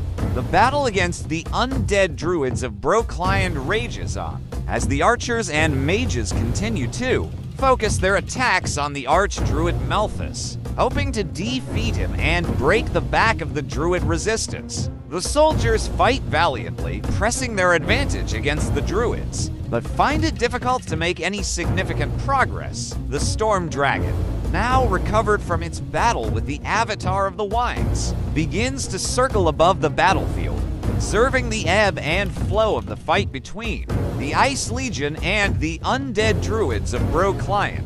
It takes in the sight of the archers firing arrows at Archdruid Malthus, the mages casting spells to weaken and confuse the druids, and the soldiers engaging them in melee combat. The storm dragon hovers nearby, ready to aid at a moment's notice. The storm dragon now begins charging up his attack again, to use to defeat the avatar of the dragonflight. The battle against the undead druids of Broclion continues to rage. The archers and mages focus their attacks on the archdruid Malthus, knowing that if they can defeat him, the rest of the druids will crumble. The soldiers engage the druids in melee combat, using their training and weapons to try and overcome the undead warriors. The Ice Legion's archers, recognizing the importance of taking out the avatar of the dragonflight, begin to focus their attacks on it, while the storm dragon readies itself for another charged up attack.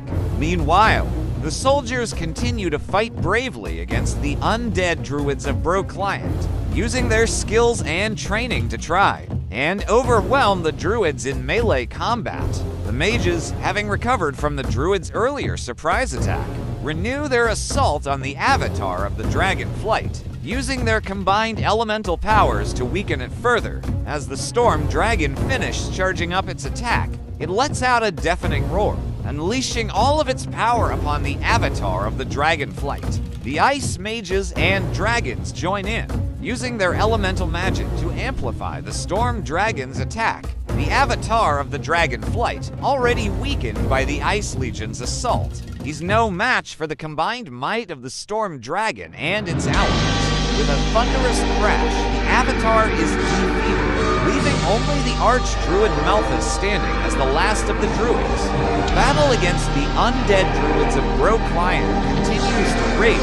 The archers and mages focus their attacks on the archdruid Malthus, knowing that if they can defeat him, the rest of the druids will crumble. The soldiers engage the druids in melee combat, using their training and weapons to try and overcome the undead warriors. The storm dragon now lays recovery, and once he is done, he will be able to use his charged attack to defeat Archdruid Malthus. The battle against the undead druids of Broclion continues to rage. The archers and mages focus their attacks on the Archdruid Malthus, knowing that if they can defeat him, the rest of the druids will crumble. The soldiers engage the druids in melee combat, using their training and weapons to try and overcome the undead warriors. The storm dragon, having recovered from its previous battle, takes to the skies once more, circling high above the battlefield. It watches as the Ice Legion continues to fight valiantly against the druids, impressed by their determination and skill. The storm dragon hovers nearby, ready to aid at a moment's notice, should its help be needed. The storm dragon begins charging up his attack to use to defeat Archdruid Malthus. With the Archdruid Malthus weakened, a lone figure emerges from the ranks of the Ice Legion soldiers, revealed to be their legendary commander, Lord Winterborn himself. He charges forward, his sword of ice and fire burning with determination, and challenges the Archdruid Malthus to a duel. That will decide the fate of the battle. The Storm Dragon, sensing the importance of this duel, decides to remain neutral and watch from a distance. It hovers in the air, its icy breath sweeping across the battlefield as Lord Winterborn and Archdruid Malthus clash in a furious battle of elemental magic and swordsmanship. Their confrontation is so intense that it seems to pause the rest of the battle around them, as all eyes are drawn to this epic clash between two legendary figures. The Storm Dragon watches with interest as Lord Winterborn expertly wields his sword of ice and fire, using its elemental properties to both defend against and attack the Archdruid Malthus. The Archdruid, on the other hand, relies heavily on his control over nature and his mastery of druidic magic to try and overwhelm Lord Winterborn. The battle rages on for what seems like an eternity, neither combatant gaining an obvious advantage. Meanwhile, the rest of the Ice Legion continues to fight bravely against the undead druids of Brokline, pushing them back towards the edge of the forest. The soldiers, aided by the mages and archers, manage to defeat several more druids, thinning their ranks and making it harder for them to withstand the combined might of the Ice Legion and the Storm Dragon. The duel between Lord Winterborn and Archdruid Malthus reaches its climax as both combatants grow, increasingly tired from their relentless onslaught. Lord Winterborn, sensing an opening, delivers a devastating blow to the Archdruid, knocking him off balance. Seeing their leader weaken, the remaining druids begin to falter, and the tide of battle begins to turn in favor of the Ice Legion. And with the opportunity given, the Storm Dragon unleashed his charged attack upon Archdruid Malthus, defeating him. With their leaders slain, the remaining druids were left leaderless and demoralized. They fought on for a short while longer, but it was clear that their resistance was soon to crumble. The Ice Legion, emboldened by their recent successes, pushed forward with renewed vigor, overwhelming the undead druids of Brokline and driving them back deeper into the forest. The Ice Legion now finally moves toward the temple churchdom of God Emperor Marcus Aurelius to claim the core sacred relic. They fought that entire battle for it. The temple churchdom of God Emperor Marcus Aurelius is a grand structure built from the finest marble and adorned with intricate carvings depicting the life and deeds of the legendary ruler. The entrance is guarded by a pair of massive statues carved in the likeness of the god emperor himself, holding aloft golden scepters that glow with an ethereal light. The air inside the temple is thick with the scent of incense, and the echoes of ancient hymns sung in praise of the god emperor and his eternal rule. The Emperor of Frostreach steps forward and claims the core sacred relic that once belonged to God Emperor Marcus Aurelius, his ancestor that now belongs to him, the Emperor of Frostreach, Emperor Aldrin. As he holds the relic aloft, he feels a surge of power course through him, a connection to the past, to the great ruler who had once ruled over all, the Storm Dragon. Sensing the change in power dynamics, bows its head in submission to the new master of the core sacred relic. And then, sounds can be heard outside as the undead druids of Brokline, including Archdruid Malthus, as well as the Avatar of the Waves, the Avatar of the Winds, and the Avatar of the Dragonflight, all bow to him as well, to the holder of the core sacred relic. to the ancestor and true heir of the god, Emperor of Sanctity and the Holy Roman Empire Marcus Aurelius, to Emperor Aldrich, the undead druids, as well as the avatars, all swear their loyalty and fealty to him, pledging to serve and protect him with their lives, and to aid him in any way they can, as they now see him as their true master and ruler. The Storm Dragon, still bowing its head in submission, watches on, its gaze locked on the Emperor Frostreach, a sense of awe and reverence emanating from it. The Ice Legion and Emperor Aldrich, followed by the Storm Dragon, the Avatars, and the Undead Druids all return to the USA, the core sacred relics successfully retrieved.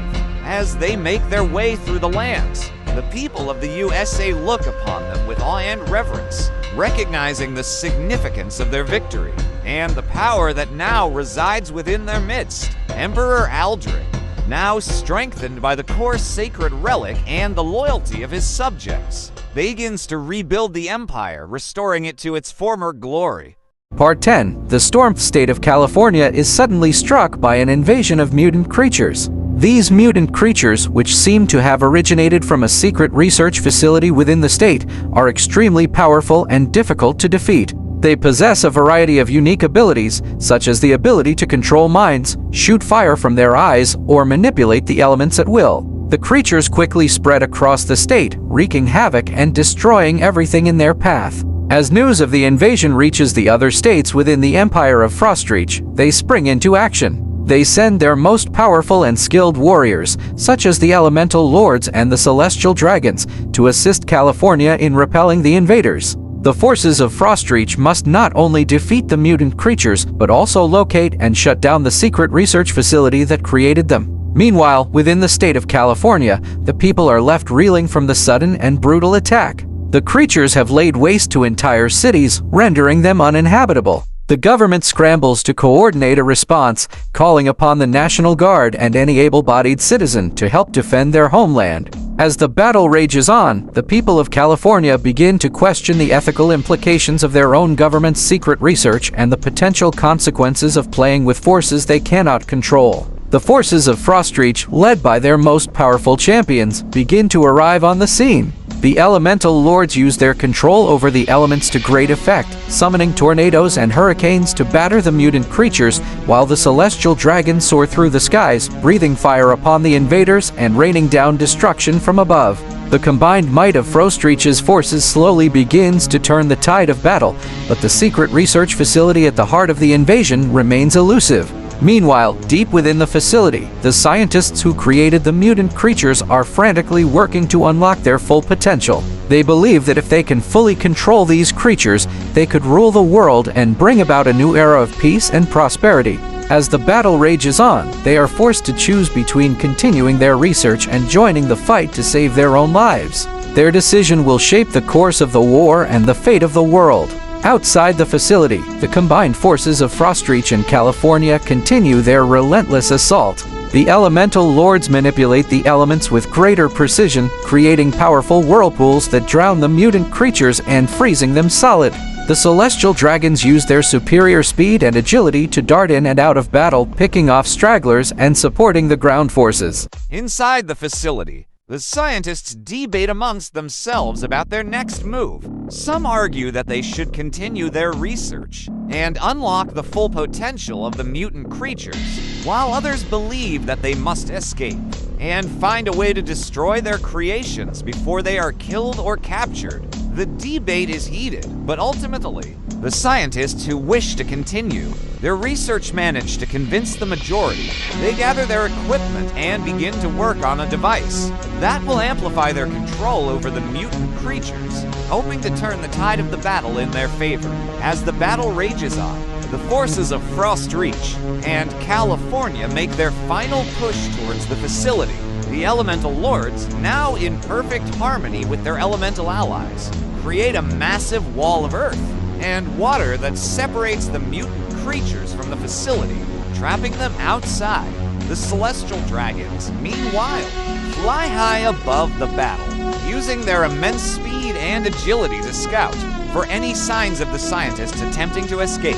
Within the facility, the scientists frantically work on the amplification device, their fingers bleeding as they race against time. They finally manage to complete the device, but as they activate it, they realize that they have underestimated the creature's intelligence. The mutant creatures, sensing the threat posed by the device, use their combined powers to overwhelm and destroy it, sending the scientists flying through the air like ragdolls. Outside, the forces of Frostreach and California witness the explosion from a distance and exchange worried glances. They know that the scientists are no longer a threat, but they also know that the mutant creatures are now even more dangerous than before. The elemental lords and celestial dragons continue their assault, using their elemental and divine powers to weaken the creatures' defenses, but they cannot hope to defeat them all. As night falls, the mutant creatures grow more ferocious, their eyes glowing with an unnatural light.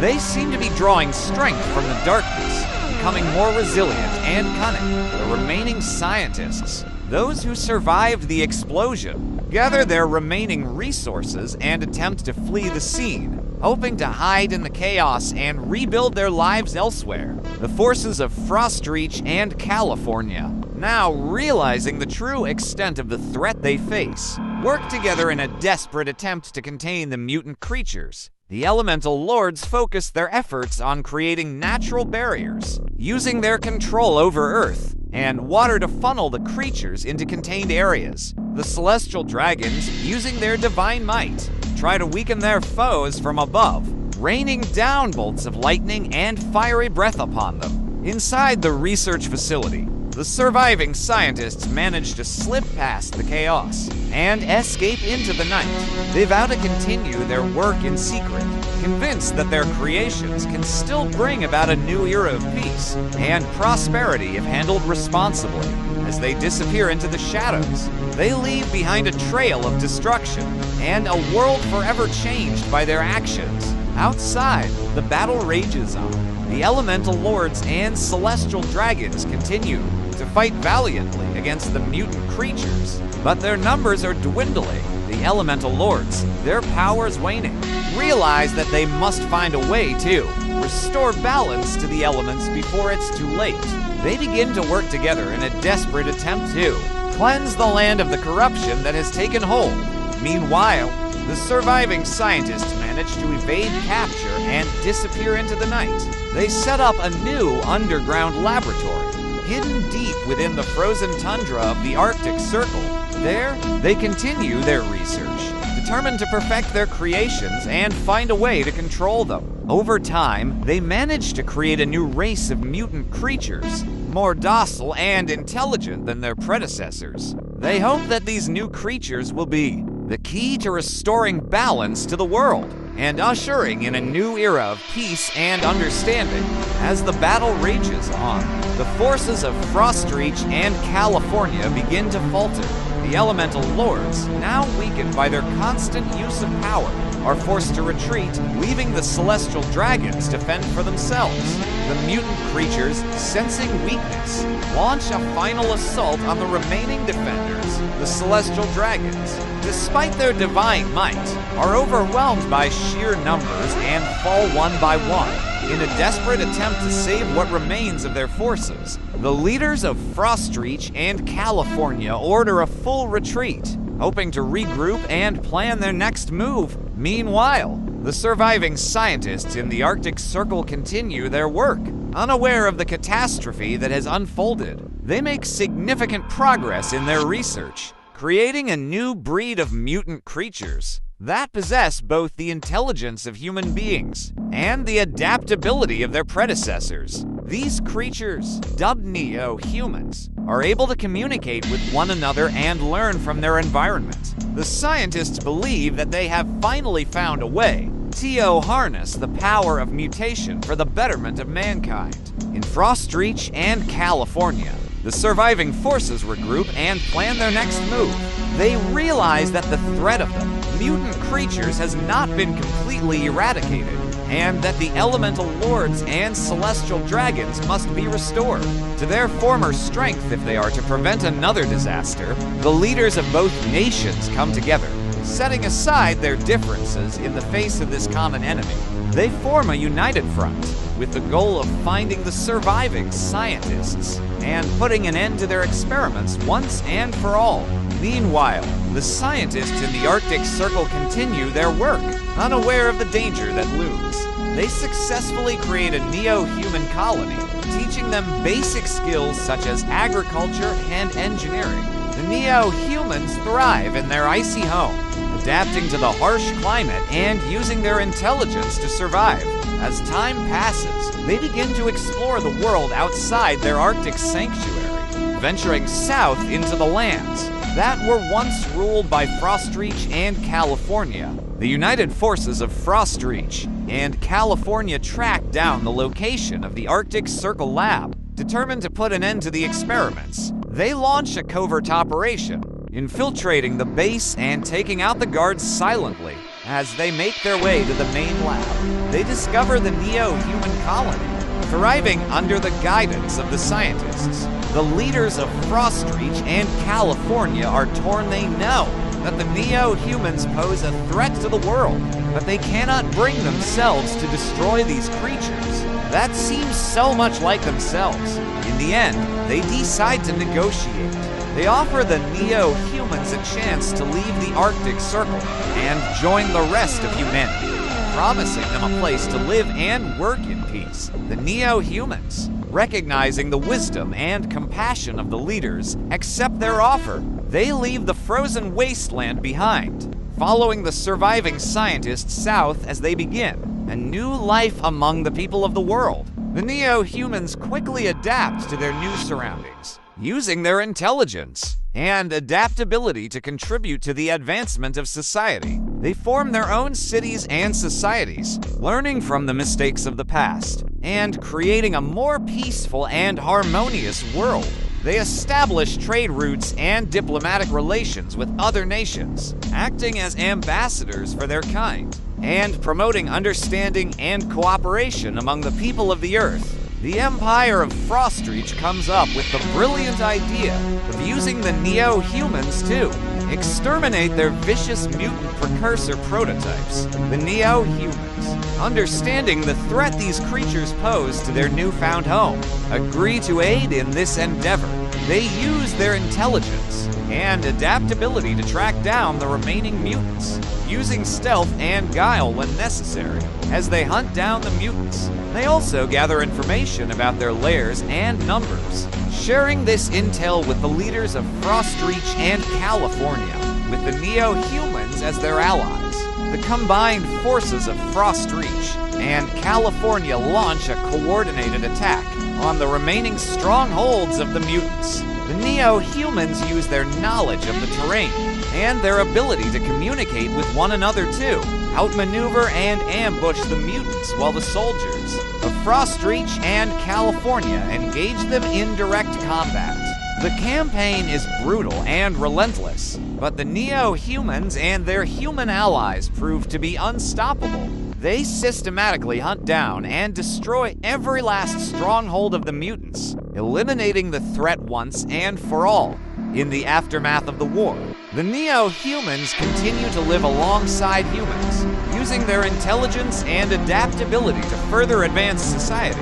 They become respected members of the international community, acting as ambassadors for peace and understanding among all nations. The Empire then offers the state of California let themselves get annexed into the Empire in exchange for guaranteed instant protection from the catastrophes that always seem to strike them. The leaders of California consider this offer carefully. They recognize the wisdom and strength that comes with being part of a larger empire, and they are weary of constantly struggling to rebuild after each disaster. On the other hand, they are proud of their state and its people, and they worrying about losing their independence. After much deliberation, they decide to accept the Empire's offer. The citizens of California, while initially wary, soon come to see the benefits of being part of a greater whole.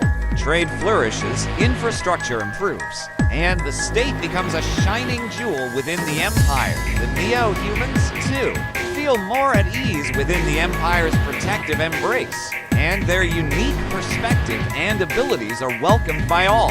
The Empire of Frostreach decides to use the core sacred relic to attempt to summon all of the remaining sacred artifacts to it.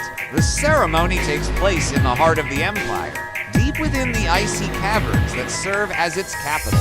The High Priest of Frostreach, adorned in regal robes and wearing a crown of ice, stands before a massive obsidian altar. Around him, other priests and nobles chant ancient words, their voices echoing through the caverns in a haunting, otherworldly harmony.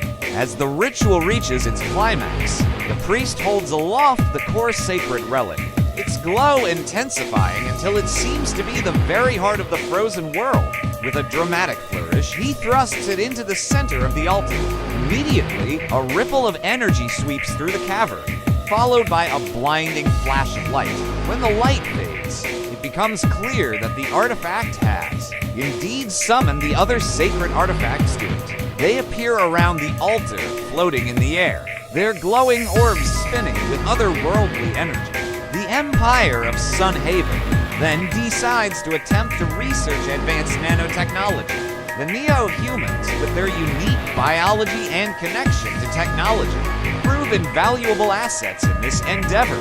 They are able to interface with the machines on a level that even the most gifted human scientists can only dream of, and their adaptability allows them to withstand the harsh conditions that nanotech labs often demand. As a result, the Empire makes rapid progress in the field, developing new applications for nanotechnology at a breakneck pace. One such application is the creation of a self-healing armor designed to protect soldiers from the most devastating weapons on the battlefield. This armor uses nanobots to repair damage in real time, allowing soldiers to remain combat effective even when faced with intense fire. The Empire is quick to adopt this technology, equipping its entire military with the life-saving armor. A dimensional rift appears in Megacoda, the origin state of the Empire of Frostreach. The neo-humans, who have long been fascinated by the mysteries of the cosmos, send explorers to investigate this phenomenon. They quickly discover that the rift is stable and can be harnessed for interdimensional travel. The Empire of Frostreach becomes the first nation to master this technology, opening up the possibility of exploring new worlds and civilizations. The Empire of Sunhaven decides to attempt to research advanced energy weapons technology. The Empire turns to the neo-humans once again for their unique perspective and expertise. The neo-humans, with their innate understanding of technology and the natural world, are able to design energy weapons that are both incredibly powerful and environmentally friendly.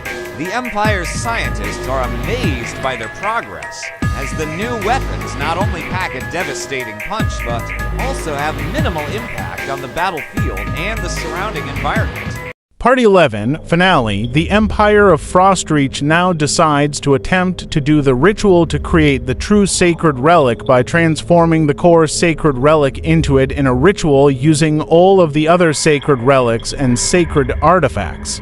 And thus, the attempted ritual is began. The ceremony takes place at the center of the Empire, in a great, snow-covered clearing surrounded by ancient, towering trees. At the center of the clearing stands a massive obsidian altar, its icy surface gleaming in the pale moonlight. Around the altar, priests and nobles dressed in flowing robes of ice and snow gather, their breath misting in the frigid air. The High Priest of Frostreach, adorned in regal finery and wearing a crown of glittering ice, steps forward. In his hands, he holds the core sacred relic, its glow intense as a beacon in the darkness. As the other sacred relics and artifacts float toward the altar, their orbs of light spinning in perfect harmony, the priest begins the ancient chant. The words are ancient and arcane, their meaning long lost to time, but their power is undeniable. The air around the altar crackles with energy as the ritual reaches its climax.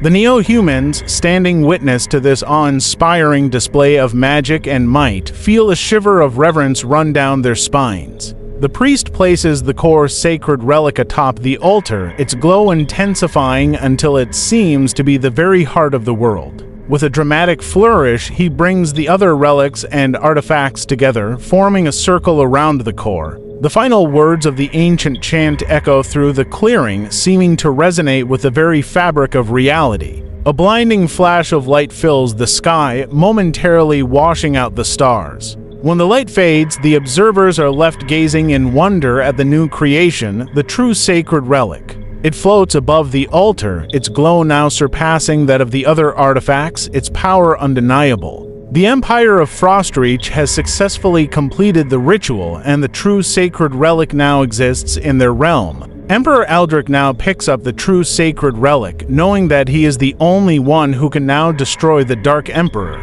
The army of the Empire of Frostreach marches eastward, led by the Emperor and High Priest, determined to face the Dark Emperor and put an end to his reign of terror. They journey through treacherous mountain passes, across vast deserts, and across frozen tundras, always guided by the ethereal glow of the true sacred relic. The state of Alabama, under the control of the Dark Emperor, is suddenly struck by an alien invasion? The neo-humans of Frostreach and California, alarmed by the news, spring into action. They realize that the Empire of Sunhaven, distracted by its recent advancements in energy weapons technology, may not be able to offer much assistance in repelling the invaders. They decide to mount a two-pronged attack on the alien forces, hoping to drive them back before they can establish a foothold in the United States. Meanwhile, the Empire of Sunhaven, despite its preoccupations, sends a small contingent of its most advanced soldiers to aid in the effort, equipped with the life-saving nanotech armor and energy weapons.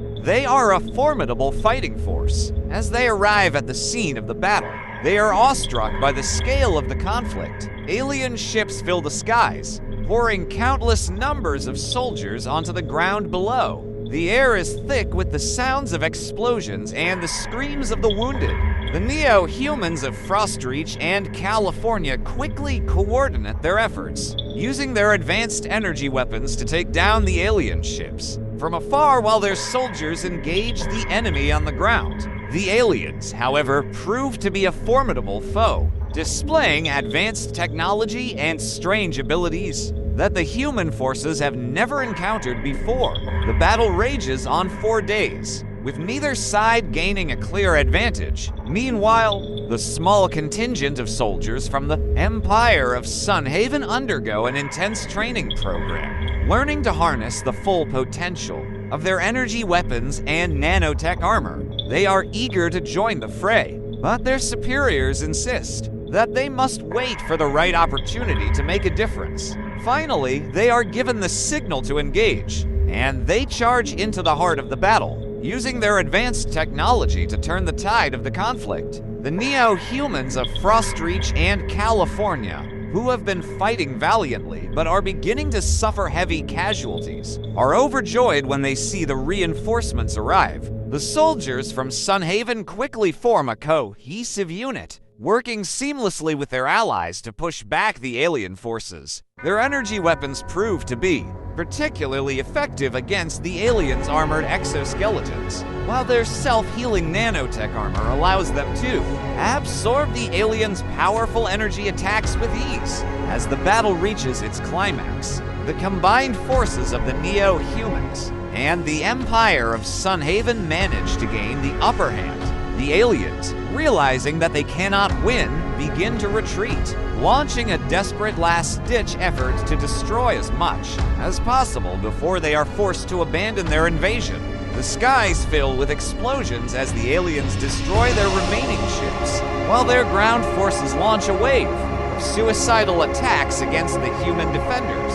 The soldiers of Sunhaven find themselves at the center of the chaos, their advanced energy weapons and nanotech armor allowing them to hold the line against the tide of alien soldiers. They form a tightly knit group, their discipline and training shining through in the midst of the confusion.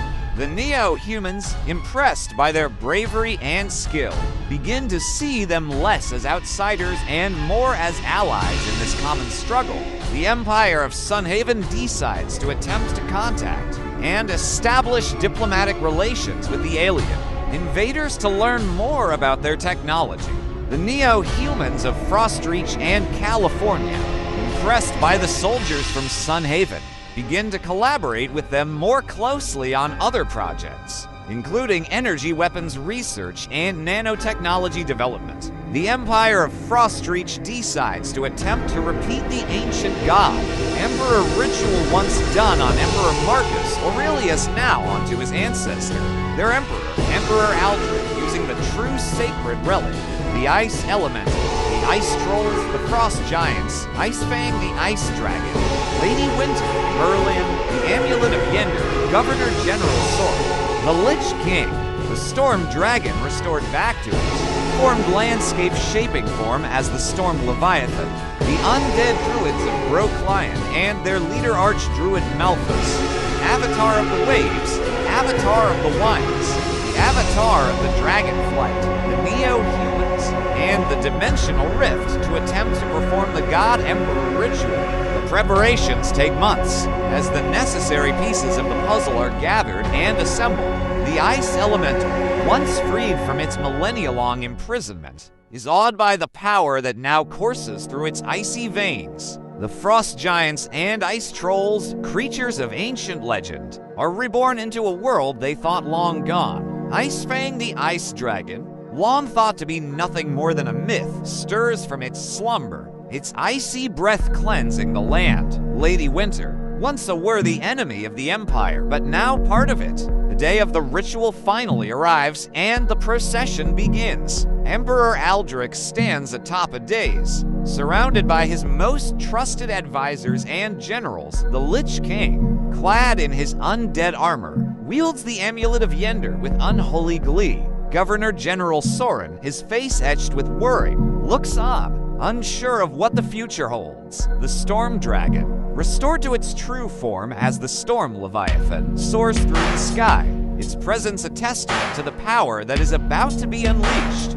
The Ice Elemental, Frost Giants, and Ice Trolls form a circle around the dais, their icy breath creating a shroud of mist that obscures the world beyond. Merlin, the ancient wizard, begins to chant, his voice rising above the wind and the thunder. The Neo-Humans of Frostreach and California, their minds linked by the dimensional rift, focus their collective energy on the ritual, adding their power to the cacophony of sound. The Avatar of the Waves, the Avatar of the Winds, and the Avatar of the Dragonflight, each a manifestation of the primal forces of nature, stand ready to lend their might to the ceremony. The Undead Druids of Broclion, led by Archdruid Malthus, dance a macabre dance around the edge of the circle, their skeletal forms swaying to the rhythm of the magic. The ceremony reaches its climax as Merlin, his voice cracking with the effort, chants the final words of the incantation. A blinding flash of light fills the sky, and a thunderous boom shakes the very foundations of the world. When the light fades, Emperor Aldrich stands before them, transformed. His skin has taken on an icy sheen, his eyes glow with an otherworldly light, and his posture radiates power and authority. The Frost Giants and Ice Trolls bow their heads in submission, while Icefang the Ice Dragon circles overhead, its presence a testament to Aldrich's newfound dominance over the elements. And then, to conclude the ritual, all of those involved in it are fused with Emperor Aldrich to now transform him into God Emperor Aldrich. The Frost Giants, the Ice Trolls, Icefang the Ice Dragon, Lady Winter, Merlin, the Lich King, the Amulet of Yender, Governor General Soren, the Storm Dragon, the Undead Druids of Broclion and their leader Archdruid Malthus, the Avatar of the Waves, the Avatar of the Winds, the Avatar of the Dragonflight, the Neo-Humans, and the Dimensional Rift are all incorporated into Aldrich's body, becoming one with him. Their essences, their powers, their beings all fuse together, elevating Aldrich to a status beyond mortal, and they still have physical forms, but they are amplified immensely by the fusion.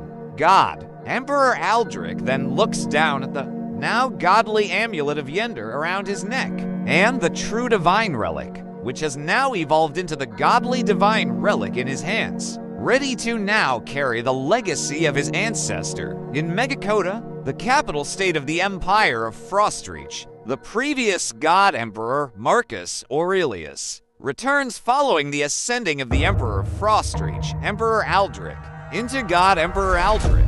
The reunion between Marcus Aurelius and Aldrich is a somber one. They embrace each other, Marcus Aurelius whispering words of wisdom into Aldrich's ear. They speak of the great responsibility that comes with their power, of the need to balance strength with compassion as they converse. The people of Megacoda look on, their eyes filled with awe and respect for these two divine beings who have shaped their world. The reunification of the two states has caused much celebration and joy among the citizens of the Empire. The new god emperor, Aldrich, has proven to be a wise and benevolent ruler, guiding the Empire through the aftermath of the alien invasion with grace and strength. The people of the Empire, Neo, human, and Terran alike, look to the future with hope and optimism. The Empire of Sunhaven immediately proceeds to attempt diplomatic negotiations with God, Emperor Marcus Aurelius, the Neo-humans of California, Frostreach, and Sunhaven, now more united than ever, continue to work together on joint projects, sharing their knowledge and resources to further advance their societies. The Empire of Frostreach then has their two God Emperors, God Emperor Aldrich and God Emperor Marcus Aurelius, go and attempt to destroy the Dark Emperor in Alabama. The two God Emperors and their forces arrive in Alabama, where they confront the Dark Emperor and his army of undead and demonic creatures. The battle that ensues is unlike any other, as the forces of good and evil clash on a scale never before seen. God Emperor Aldrich and God Emperor Marcus Aurelius unleash their godly powers upon the Dark Emperor, while their armies fight valiantly on the ground. The skies are filled with the roar of dragons and the cries of battle, as Icefang and the Storm Dragons soar through the air, their icy breath and lightning claws striking down enemies on both sides. Or, more accurately, the two God Emperors literally snap the Dark Emperor out of existence with very little effort. The Dark Emperor's power was great, but it was not infinite. The combined might of God Emperor Aldrich and God Emperor Marcus Aurelius was too much for him to bear. With a crack of thunder and a flash of light, the Dark Emperor ceased to exist, his essence consumed by the overwhelming divine power that had been brought against him. His army of undead and demons, deprived of their master's guidance, crumpled before the onslaught of the two God Emperors and their loyal forces. The Empire of Sunhaven then decides to consolidate their power. The Neo-humans of California, Frostreach, and Sunhaven, now more united than ever, continue to work together on joint projects, sharing their knowledge and resources to further advance their societies. They establish a new interstellar research and development consortium called the Golden Alliance to focus on developing new technologies that will help them defend against future threats and ensure the continued progress and prosperity of their civilizations. Part 12, Epilogue. The God Emperors then snap their fingers, taking full control over the Empire of Sunhaven. Then, with a snap of their fingers, the Empire of Sunhaven is under the control of the God Emperors and thus of the Empire of Frostreach. This event shocks many citizens of Sunhaven, but they quickly come to accept it, realizing the benefits of being under the protection of a strong and benevolent empire. The people of California, Frostreach, and Sunhaven continue to work together, now more united than ever before. The Golden Alliance flourishes, and their research and development efforts lead to incredible breakthroughs in technology. Their discoveries include new forms of energy generation that are both clean and efficient, advancements in nanotechnology that enable the repair of damage to living tissue at a cellular level, and the creation of revolutionary new materials that are lightweight, durable, and environmentally friendly.